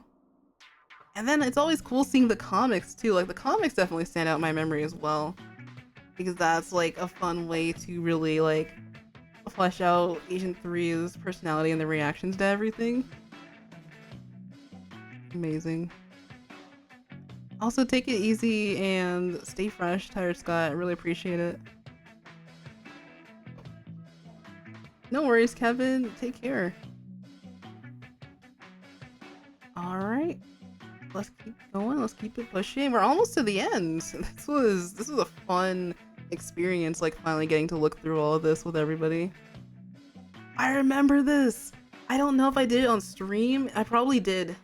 That at least is available to see on the VOD channel, but I remember actually getting a trick shot on this level with the Ultra Stamp. Oh, that was a fun one. Watch your next words, pal. Ooh. These colors again. Oh my gosh, I think this is Big Man's boss fight. And I pogged for that because I was like, whoa, Mario Sunshine reference? No shot. Also, Little Buddy's little overalls as the ones in Salmon Run wear. The salmon is in Salmon Run wear. I also love Agent 3's still here in the glasses. It goes crazy. This is by Azrael. Nice. PTSD boss fight, bro. This was the easiest out of all of them. Not even like sliding Big Man whatsoever, and I didn't even have the full upgrades. Because I was like, oh, if it works like that. Oh man, I definitely know the Sunshine version was not. The Sunshine version was so difficult, so that's why it's like, oh no, it's okay, I'm safe here. I'm safe. Alright, we're moving into the Alterna Space Center. Let's see, let's take a look at the list of her here. Yo! I think I've seen Monic Ricard. I've seen their stuff around. Really, really cool. And then Squid Rider. Oh my god. That's not only Oomph, but that's Baby Girl. Gasp. The CEO of Bad Art. It's wild. What a name.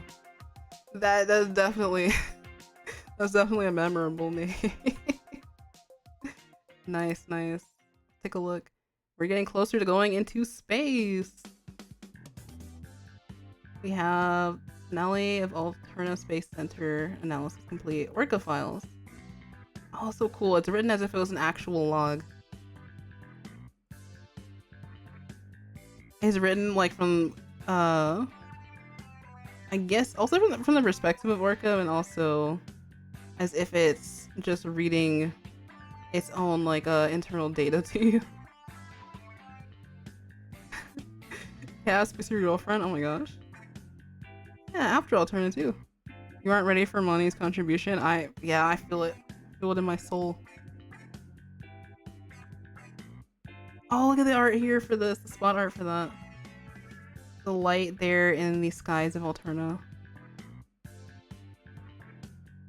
Oh, this is while their agents like running up the ramp to get to the final boss. All of our designs in this zine have been incredible. They're so creative. I love the shadows too. Oh, cool perspective. The painterly quality of it all too. I just love when people are able to capture just how small Neo or Agent 3 feels in relation to everything. Oh man, this is truly a celebration of Return of the Mammalians.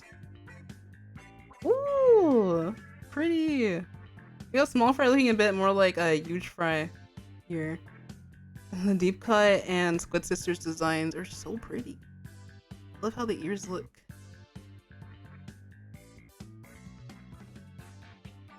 Alright, bear with us. Oh! Analysis of Rocket 3, Alternative Space Interlift complete.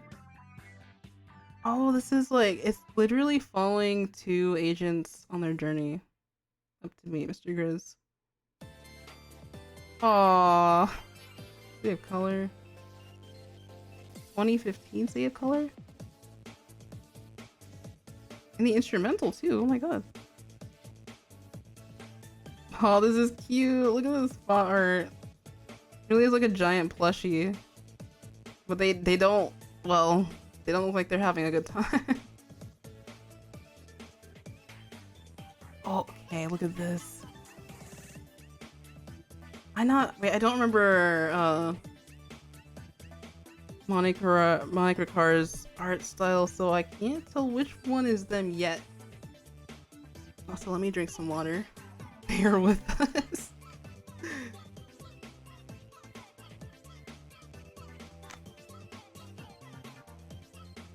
Why isn't there a Mr. Grizz plushie yet? I doubt it's because of spoilers, but surely they must have thought of it, right? Aww, the vocals. This goes so hard though. I love how much gold and yellow they used. Also just the like having the like if you zoom in here, the weapon reticle in the eye here. They're locked in. They're locked the fuck in. Look at them. Whoa. This is as you get closer and closer to finding Grizz. Better question is, why aren't there Veronica, Hero, and Anemone plushies? Oh yeah, the promo kids, they deserve it. I noticed that because at least for like Splatoon 1, we have, I can't believe they call the Blue Inkling John. We have John and Kaori plushes. We don't have Asian 8 plushes for whatever reason. But yeah, you think they would have done that like 2 years in. All we have are like the officially licensed Squid and Octo Slim forms. And then deep cut plushes, of course. I had to do the idols, but I don't know. John will never not get a chuckle out of me. It's like, where does that come from? Splatoon plush win. Oh, pretty! Oh my god, what how? Whoa! Oh my god. I was reading that message. Kaori, John, Tsurame, and Cuddlefresh all got plushies, so I haven't flat 3 promo kids. I wonder. Oh my god, look at these. Look at these. He's giving Wild West. What? Oh my god. Are those tattoos? Zapfish wrangling? Hello? That was definitely the idea behind this, right? That's... Whoa. I'll put myself over here, hold on. The hairstyle is incredible too. Look at the tiny small fry. And then over here, whoa. These are fries, eels in the background. Or like they're all swarming around.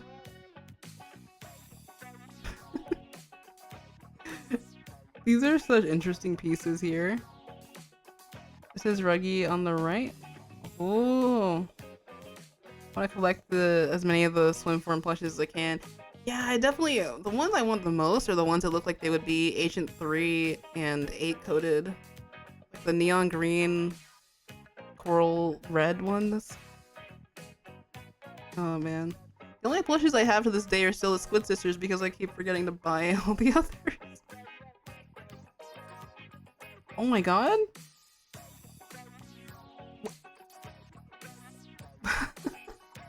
This comic! Oh my god, the Grizz design. I was like, whoa.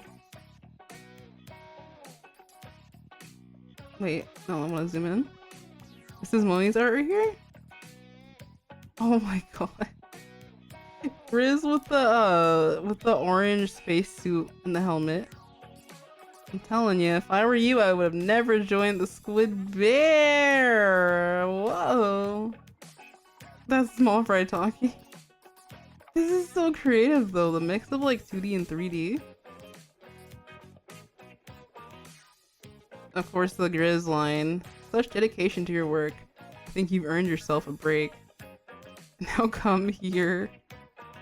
It's like they're just dodging the whole time. Oh, wow, until he finally grabs them.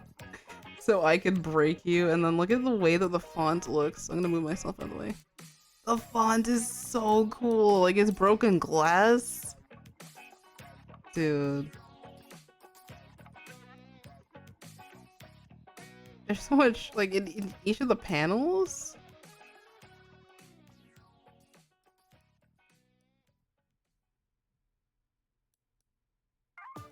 That's amazing. I'm staring. I'm just like, whoa. They work so hard on getting the models done. These are custom models too. That's what's so impressive about a lot of this. Whoa. And I realized the top dialogue box that says they made it is literally all of the idols speaking. So Squid Sisters and Deep Cut. Small Fry talking though, I would love to see that. That was real. I mean, they technically are talking to us. You probably just can't, you know, understand. And they do sing several songs if you leave them idle. Whoa. That's amazing. Oh, look! It's the writer's piece! She would show me previews of this from time to time, but I love Grizz's fur. Boy, that detail stood out to me so much. Hold on. Look at that! I love his eyes! The glowy eyes! The brush strokes, the texture of it all. The detail on Octavio's mech. And then Huge Fry. Where's the font too? Turn of the Mammalians. It's like the title card drop. And this was before Grand Fest, but then that rainbow ink that seems like it swirls into past, present, future. The foresight, actually.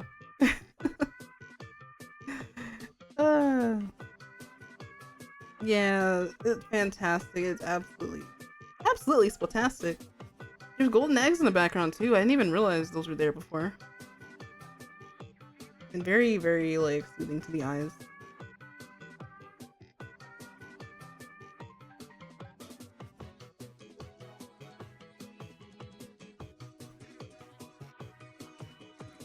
Oh, and then the more you zoom in with some of these pieces though, this is like so incredible.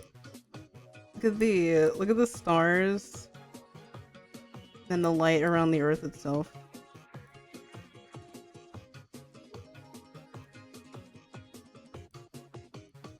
pretty. Oh, I'm so proud of her. Taste the rainbow. Gummy candy. That's a good way to put it. Yeah. Oh man, like Gushers. I remember those. And then it says, after Alterna, even after all this time, I still miss you. Wait, that's Orca! That's like a humanoid sort of design for Orca. Daybreaker and... Bro. Oh my god, what is the timing of these songs actually as we reach the end? Yeah, the hair is making me think it's Orca, which, yeah.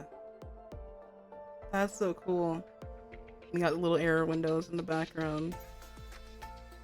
A little bit of the stage there too. Oh, it's giving manga. It really is. And then we have Sunken Trinkets. So I know these are probably the downloadables that they were talking about. That's the last page of the zine. Yeah, Ryder was invited as a guest artist.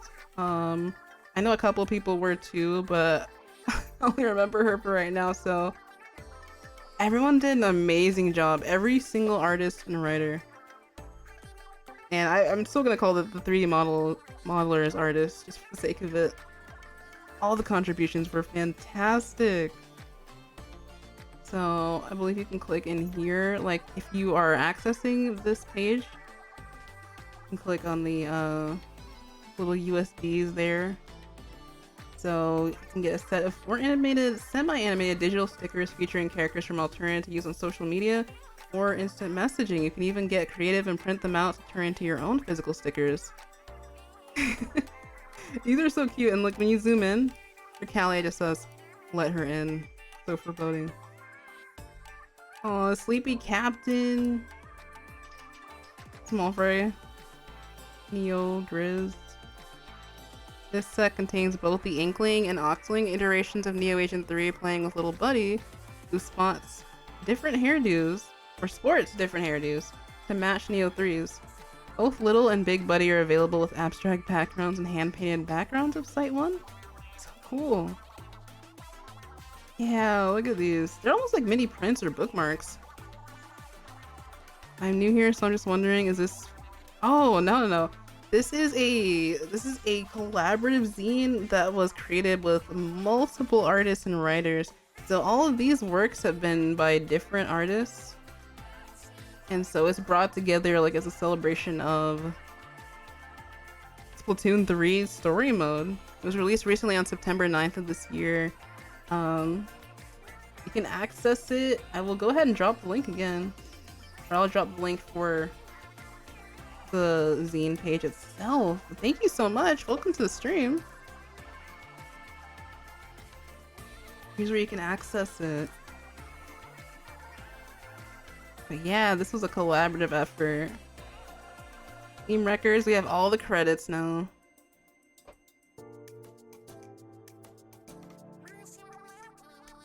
Humanoid Orca was done so well. Yeah. Live and Learn remix for Sonic 3. Yeah, I thought we heard that in the recent trailer actually. Yeah, but Splatoon zines are so amazing. They're always based around a specific theme. Like I know upcoming there is a Title Rush zine that's going to feature the Split Sisters. Past ones I've worked on are Heel Deal Fry zine, Perlina zine. Another one was trying to remember. It was called Sweet Treat, I think. That one's releasing pretty soon. So it's just Splatoon characters enjoying sweets. Like you can, anything you can think of. Within reason, like it's amazing. I love. Okay, the first like author's story we read at the beginning of this was so funny.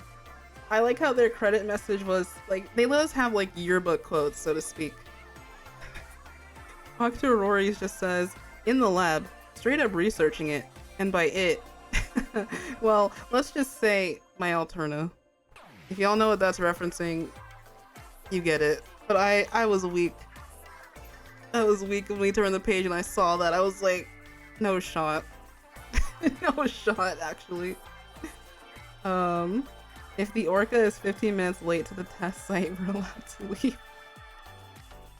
There's so many funny quotes here. That definitely will, yeah, encourage all. If you take a look at the zine on your own time, please go through and read them. Hilarious. This was such a nice touch. Absolutely.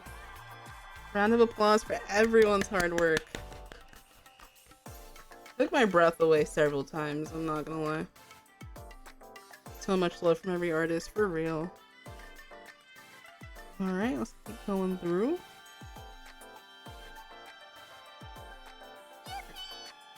Yippee! Hey yo! Oh my god, I see Colorful Voids post. Great work, everyone. The captain was full of praise for you. There was a heartfelt nod of approval. Oh, that's cute. I spy me. There I am, Gary. Oh my god. I went ahead and used some human artwork myself to really nail the researcher bit that was done by Coco de Bear. This is actually from a Splatoon 2 Splatfest where it was time travel versus teleportation. And so I got the goofy idea to do a sort of Steins Gate pose. And I think the full artwork had Pearl and Marina wearing lab coats too. I can bring it up on stream. Let's see. Yeah, it's me. No shot. Where is it? Splatfest. Oh my god. These still go so hard. That was back when I was only streaming Splatfest on YouTube because I had made the Twitch channel probably same year, but I wouldn't go on to use it until 2022. Literally when or as Splatoon 3 was releasing. Yeah, I still think this is just sublime. Oh my god. Pearl Marina and the lab coats. They still got the idol outfits on. And the sweater came out so pretty too. One of my favorite things though is like how people will interpret the hat or the cat hat.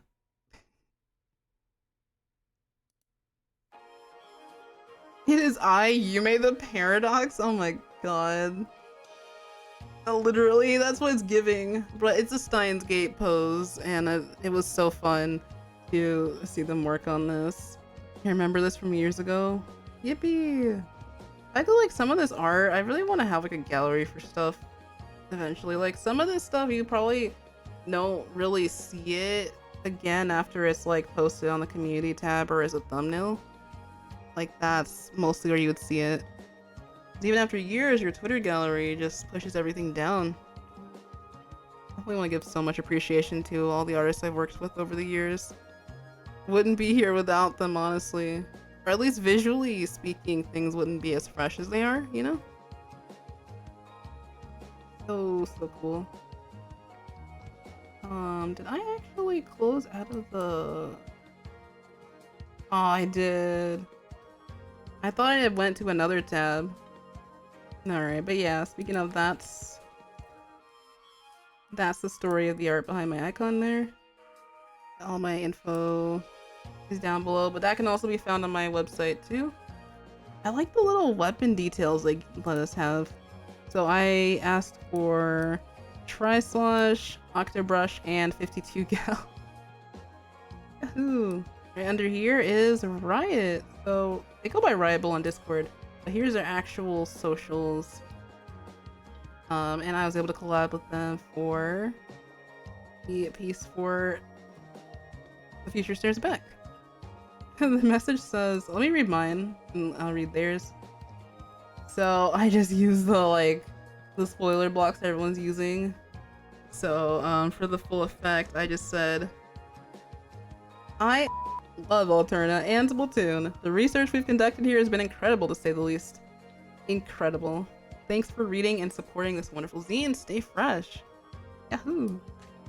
Riot says, coworkers were much nicer and easier to work with than at... Oh. As little as I slept doing research for my final paper, I recommend taking your internship here.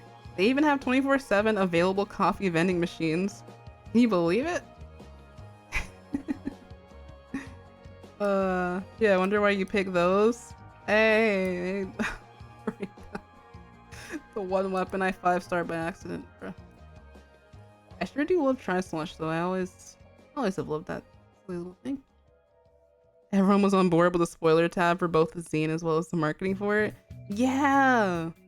Well, I tell you, like, the aesthetic and presentation of everything down to the last detail. So on brand. So in character, so on point. Yeah, going through the credits here. So good.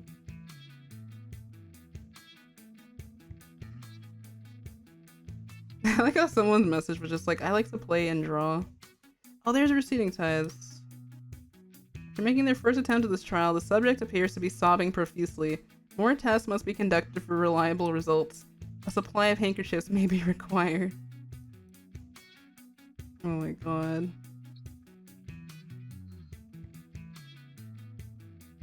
Hey, there's Carson. Let's see. I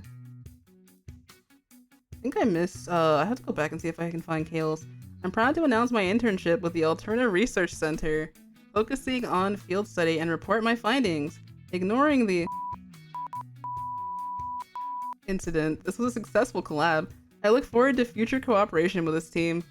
Wait, where's my payment? Oh my god. And then, oh, Enzap, Sploosh, and S-Blast? Yo, so cool. Let me go back and see if I can find... I probably missed Kales. Oh, I see Kylie's tag. Xenon. Here. Oh, wow. I recognize the reference immediately. History, a mystery, but is a gift. That's why it's called. That part gets blocked out with the voice, but there's a little smiley. Yeah, so on Tumblr, yeah, they go by Lunch Squad, Ask Blog. We definitely looked at some of their stuff before. Oh my god. Let's go back. It was definitely before Receding Tides. Scrolled through and didn't even see. There they are. Oh, because they were at the top. I missed. There's Kale. Great working environment. Only complaint is that they got mad at me when I tried to drink the swirly purple smoothie. 4.9 out of 5 stars. Yeah. There they are. I love the icon. The bioluminescence is so cute. Kale's in the top left corner, a couple pages back. Yeah, I just found him. Chuckling that the icon is Glamrock Freddy T posing. Oh yeah, that last one. These are so cool.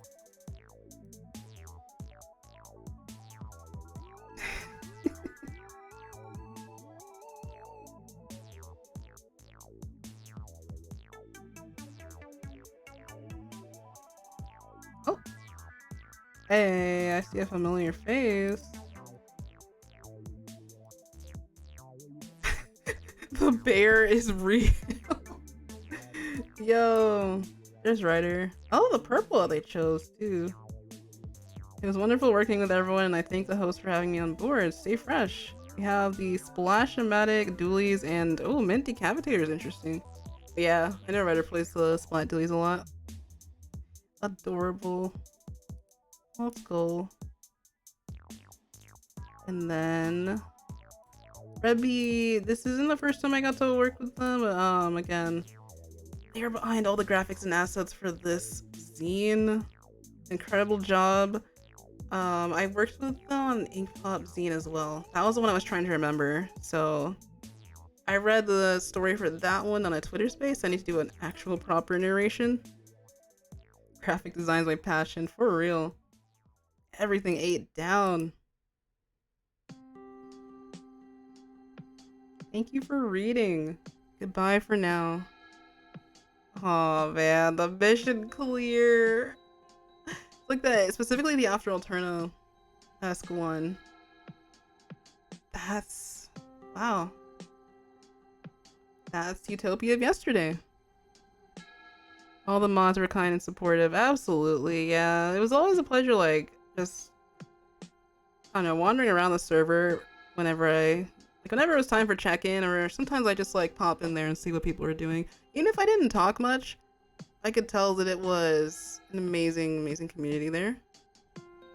And of course, I'm still in there, so I'll probably still take a look around, reminisce about the past. I love the tagline for the zine was, "Are you ready to visit the past?" too, because again, this is our past in the Splatoon world. It's the lore before the Inklings time. The Inklings and the Octolings. So good. And then last but not least, the back of the book. Yeah, here's where it says, "Do you remember who came before you? Those liquid crystal clear memories, our feelings and achievements. Are you ready to visit the past?" Lovely.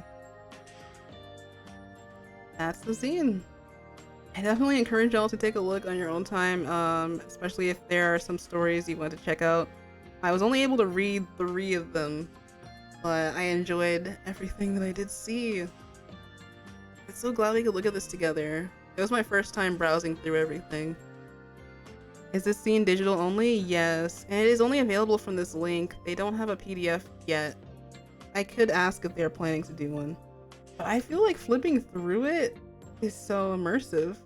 As a PDF, you would just scroll. You'd be able to do the 2 pages, but it just feels really immersive this way.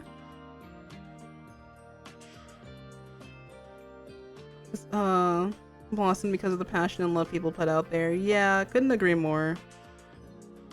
Printing costs would probably be too high for something like this. Yeah, because think about it, we're at the end of this is like 233 pages. There's a PDF? Oh, okay, so yeah, maybe they're distributing them. I didn't check. I'll definitely find out. I've been... Whoa! I know I retweeted Writer's Piece, but bro, I didn't even see this was posted. We were looking at this. Yeah, we were looking at this in the zine just recently. Oh, hold on, they take my follow. This one by far like left such a huge impression on me. This one, and I think did I see the others post? I think I retweeted Carson's preview. I retweeted this one, but yeah, I'm gonna have to go find it. So cool. I'll definitely go find it. Yeah, oh, so Lily was a guest artist. Happiness Research Lab. Absolutely phenomenal. Gotta leave a comment later. Either you can convert this or download this to a PDF, or you can find it somewhere. They definitely have a PDF then. They have to convert it from there. I give Lily a follow after this. Please do. Please give them so much love and support. Yeah, you can definitely DM me the link and I'll retweet Arson. These pieces are so amazing. But yeah, that's Utopia of yesterday. And you can find them at Alterna Zine here on Twitter. They are also on Tumblr. I think I shared some stuff on the Tumblr side. They did amazing. I guess an understatement to just say like how phenomenal this all was. And I love getting to share that experience with y'all the first time. Yeah. Whew. I'm all tuckered out now though. This was a fun stream, y'all. Twitter works even better though, Narson. I really appreciate it. Oh yeah, these would go so hard as wallpapers. I usually always will like ask the artist like if it's okay for that. And there's been so many. I've been using a lot of screenshots as my phone wallpapers lately, especially like the Grand Fest stuff. Whew.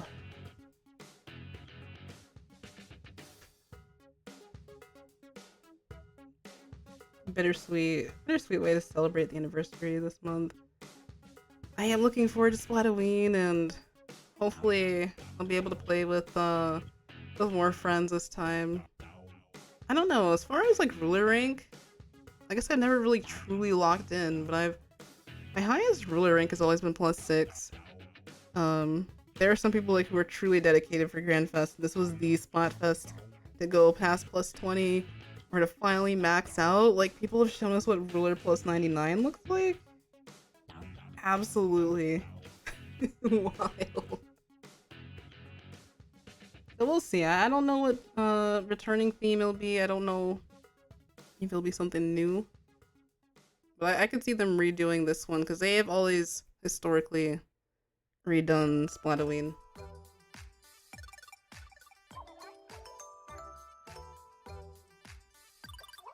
I smile. I don't want to say goodbye to Splatfest just yet, so it's good that we don't have to. Although I'm still crying over Grandfest, I feel. Sometimes it just hits me out of nowhere. Alright, I appreciate it.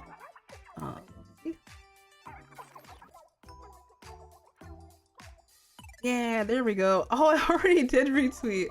Can I retweet a second time? Hi, hello. But yeah, here we go. Here's the full piece without the like split page effect. Absolutely phenomenal. Yeah, honestly, I relate to that too, Kevin. I feel like I did not prioritize my time as well as I could have during Grand Fest. But you gotta live and learn, as they do say. It is now a memory. I feel like if I revisit the concert, like the Grand Festival venue, I'll start crying. But like sometimes I want to have that in the background as we just chill out. Yeah, the performance is playing because I don't think maps and modes will take you out of it anymore. I don't think. Like when those update. But then again, I might. Yeah, I think I didn't really do much on the YouTube side as far as streams go. So that would probably be an opportunity to like just have some of the performances up there and talk to people on that side. I definitely need to do a YouTube Q&A, see what people, see what everyone wants to see more of from over there. There's probably some people there who, you know, might never venture over to Twitch and see what that's about. I'll probably do that. But I am working on, ooh, I can show this. Do I have the video preview over here? Oh, sick! I did have it saved. So this is what I'm working on next. Why is it down there? Yippee! We got a new Blue Witch comic dub that I'm working on. And I also need to finish some commission audio, so got work cut out for me. I tried to crunch as much as I could before Grand Fest, and maybe that's why I burnt out without even doing as much as I expected to get done. But yeah, I hope y'all enjoy. I always love Blue Witches, scenarios, and the adorable art. You'll see Summer Nights Marie again. I'm so glad. Yeah, we got, oh my gosh. We got another wonderful year ahead of us. Blessed to see it. Hashtag blessed. Yeah, same. I love Blue Witch's stuff. So this one is actually about their Grand Fest choices, their team choices. A little bit bittersweet, and also just really heartwarming too because I love the agents' friendship so much. But yeah, that'll be hopefully this weekend. You can always undo and redo the tweet. That's true.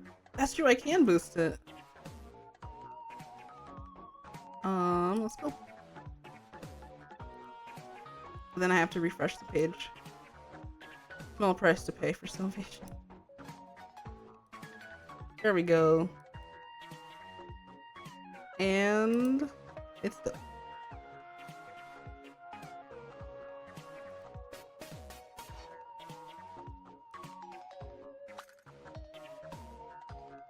Yeah, I still can't go over the Marie video. Oh, also, before I go, I want to... maybe we should not cry watching this. Fresh Beef made this amazing Three Wishes music video with so many amazing camera angles. I was shook because I was like, whoa, how did they get behind the stage on this night? I didn't know it was still possible to do that. There's always a way though. But can't recommend this enough. I'll drop the link as well. That'd be a good way to close out stream if we did watch it. Well, let me copy the link. Copy link address? Oh no, he grabbed the Twitter link. I feel like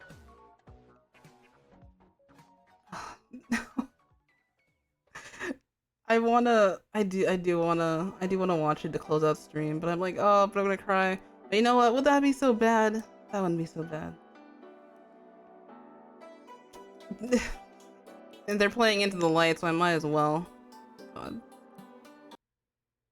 Yeah, let's go ahead and take a look. I can't really copy the link from here, but we'll close out stream with this.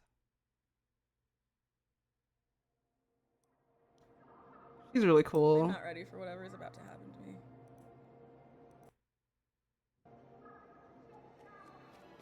They're waiting for me. I'm hungry. Oh, I'm muting myself. I need to just... I love her reaction. Like, as soon as this dropped in my notifications, I had to watch it instantly.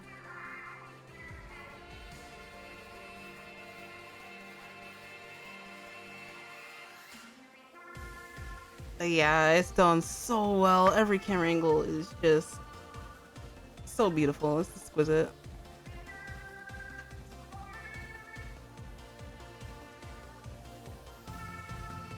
The idol sway. I was so glad to finally see the Split Sisters doing that too. They got everyone doing it. I couldn't remember what it was called at the time, so I was like, when I first saw it, I was like, it's so J-pop! It's so J-pop! I remember saying that. I was like, oh, I don't... the word. English. But yeah.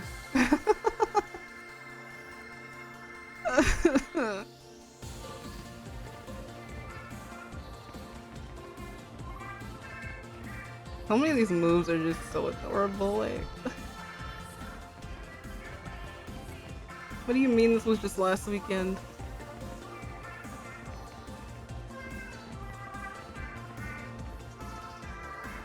In retrospect, the hip tilt was actually insane.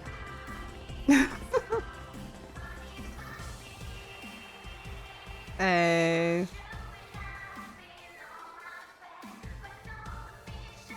I can't put my finger on it exactly, but like Pearl Marina's segment of the song just feels like patching, like, not patching, oh my god, passing the torch on. Oh, this shot is so nice. Like, yeah, because the Split Sisters did pass the torch on to them for a little bit. And like, how did they manage to nail that in a song? The multiple angles of the handshake, though.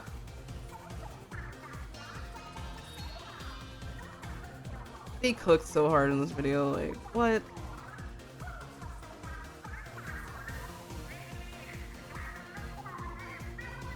You're waiting for an edit of that weird inkling in the blue suit performing?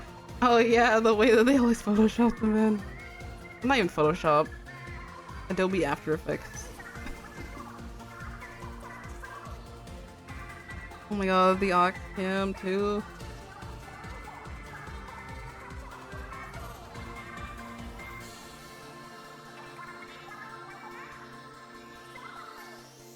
That angle goes so hard though, oh my god.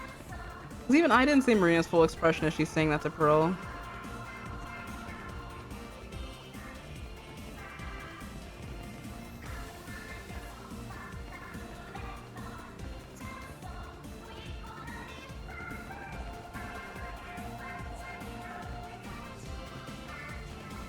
Their poses.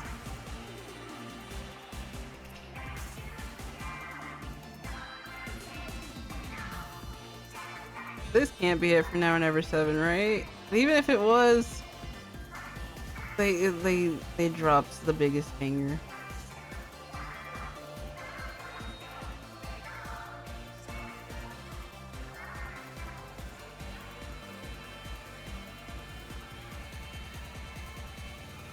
cute.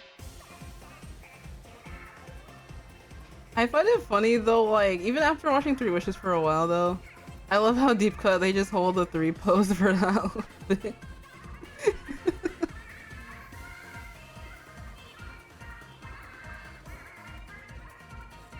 And then Fry's just constantly throwing it back. Yeah, the edits are incredible. I'm like, oh, how long did this take? Their mind, like, for real. Especially the deep cut part. Pearl being the only one who's not bowing. And she's so proud of it too. Oh my god. Fry's so cute.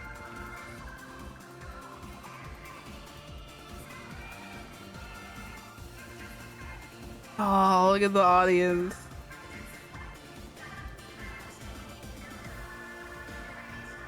Oh, not this part.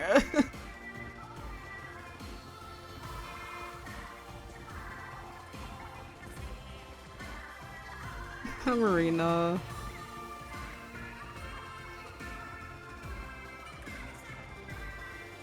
Shiver Sings was like her whole soul though, you can always see it.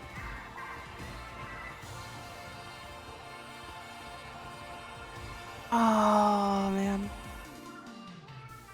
And then for the animations, them being the last ones to like carry the note. Everything's so symbolic here, it's just, man.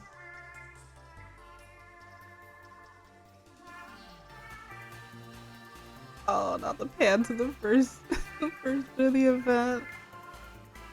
Even Octavio and Craig got a shot in there.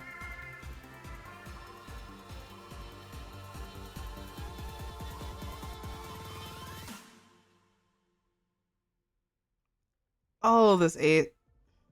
Now I just have to go on playing Splatoon like nothing happened. The end. Exactly. We're gonna be telling the future generations about this event. It's still such an ambitious project looking back at it. On everything. I can only imagine what development was like for this. Her reaction was adorable. Not me getting in the fields again at midnight. I know. That's why I was like, oh, can we do this? But we did it. We did it. We're okay. Oh. Man. I love this so much. But that's gonna be it for me, y'all. That was my final parting reaction slash thing I wanted to share. Can I ask for the link? Oh, that's right. That's right. I went to the thing so I could grab it, and I did not. But yeah, please check out channel Fresh Beef on YouTube. I think I retweeted the link on Twitter, but yeah, definitely go check out her stuff. I'm begging to see the behind the scenes concept art for Grand Fest. It's gonna be in Bankara Walker, the new book they just announced, because they gave us a teaser when they were releasing the deep cut scoops, but I am excited to see it in full. I want to see all the Squid Sisters concepts. But yeah, that's it for me, y'all. For real, for real. I am going to have some tea and have a nice rest. I hope that you enjoy the rest of your day or your night, wherever y'all may be. And as for other stream plans, I'm still playing it by ear because I want to get some video work done, so I'll let y'all know ahead of time when I decide. Echoes of Wisdom is coming out so soon. We'll see what we do. Until next time, y'all, take it easy, stay fresh, stay off the hook, and I'll catch you later. Thank you so much for being here with me tonight. Thank you for spending a little bit of time here and looking at Utopia yesterday. It was fun finally getting to check out the full zine. Yeah, I'm glad we could get around to it. Stay fresh indeed. Until next time, y'all. Bye.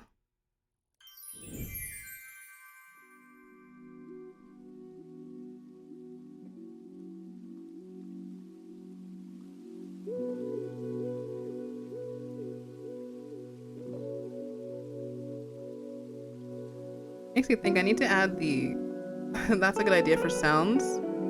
I need to add the catch you later and Don't get cooked, stay off the hook, sound clips. If I can find them, it's kind of hard to. I might have to isolate them myself. Yeah, we need those. I like how deep cut sounds. They're so happy.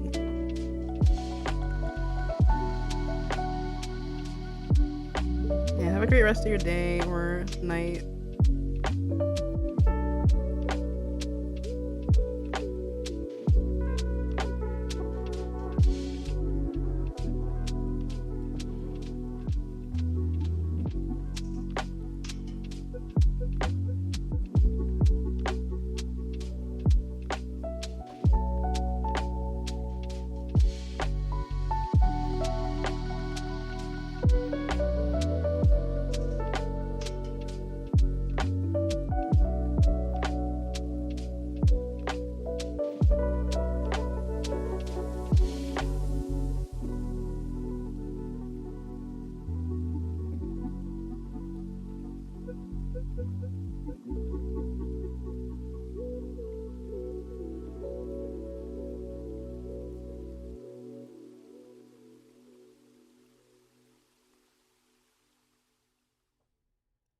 Bye, everyone.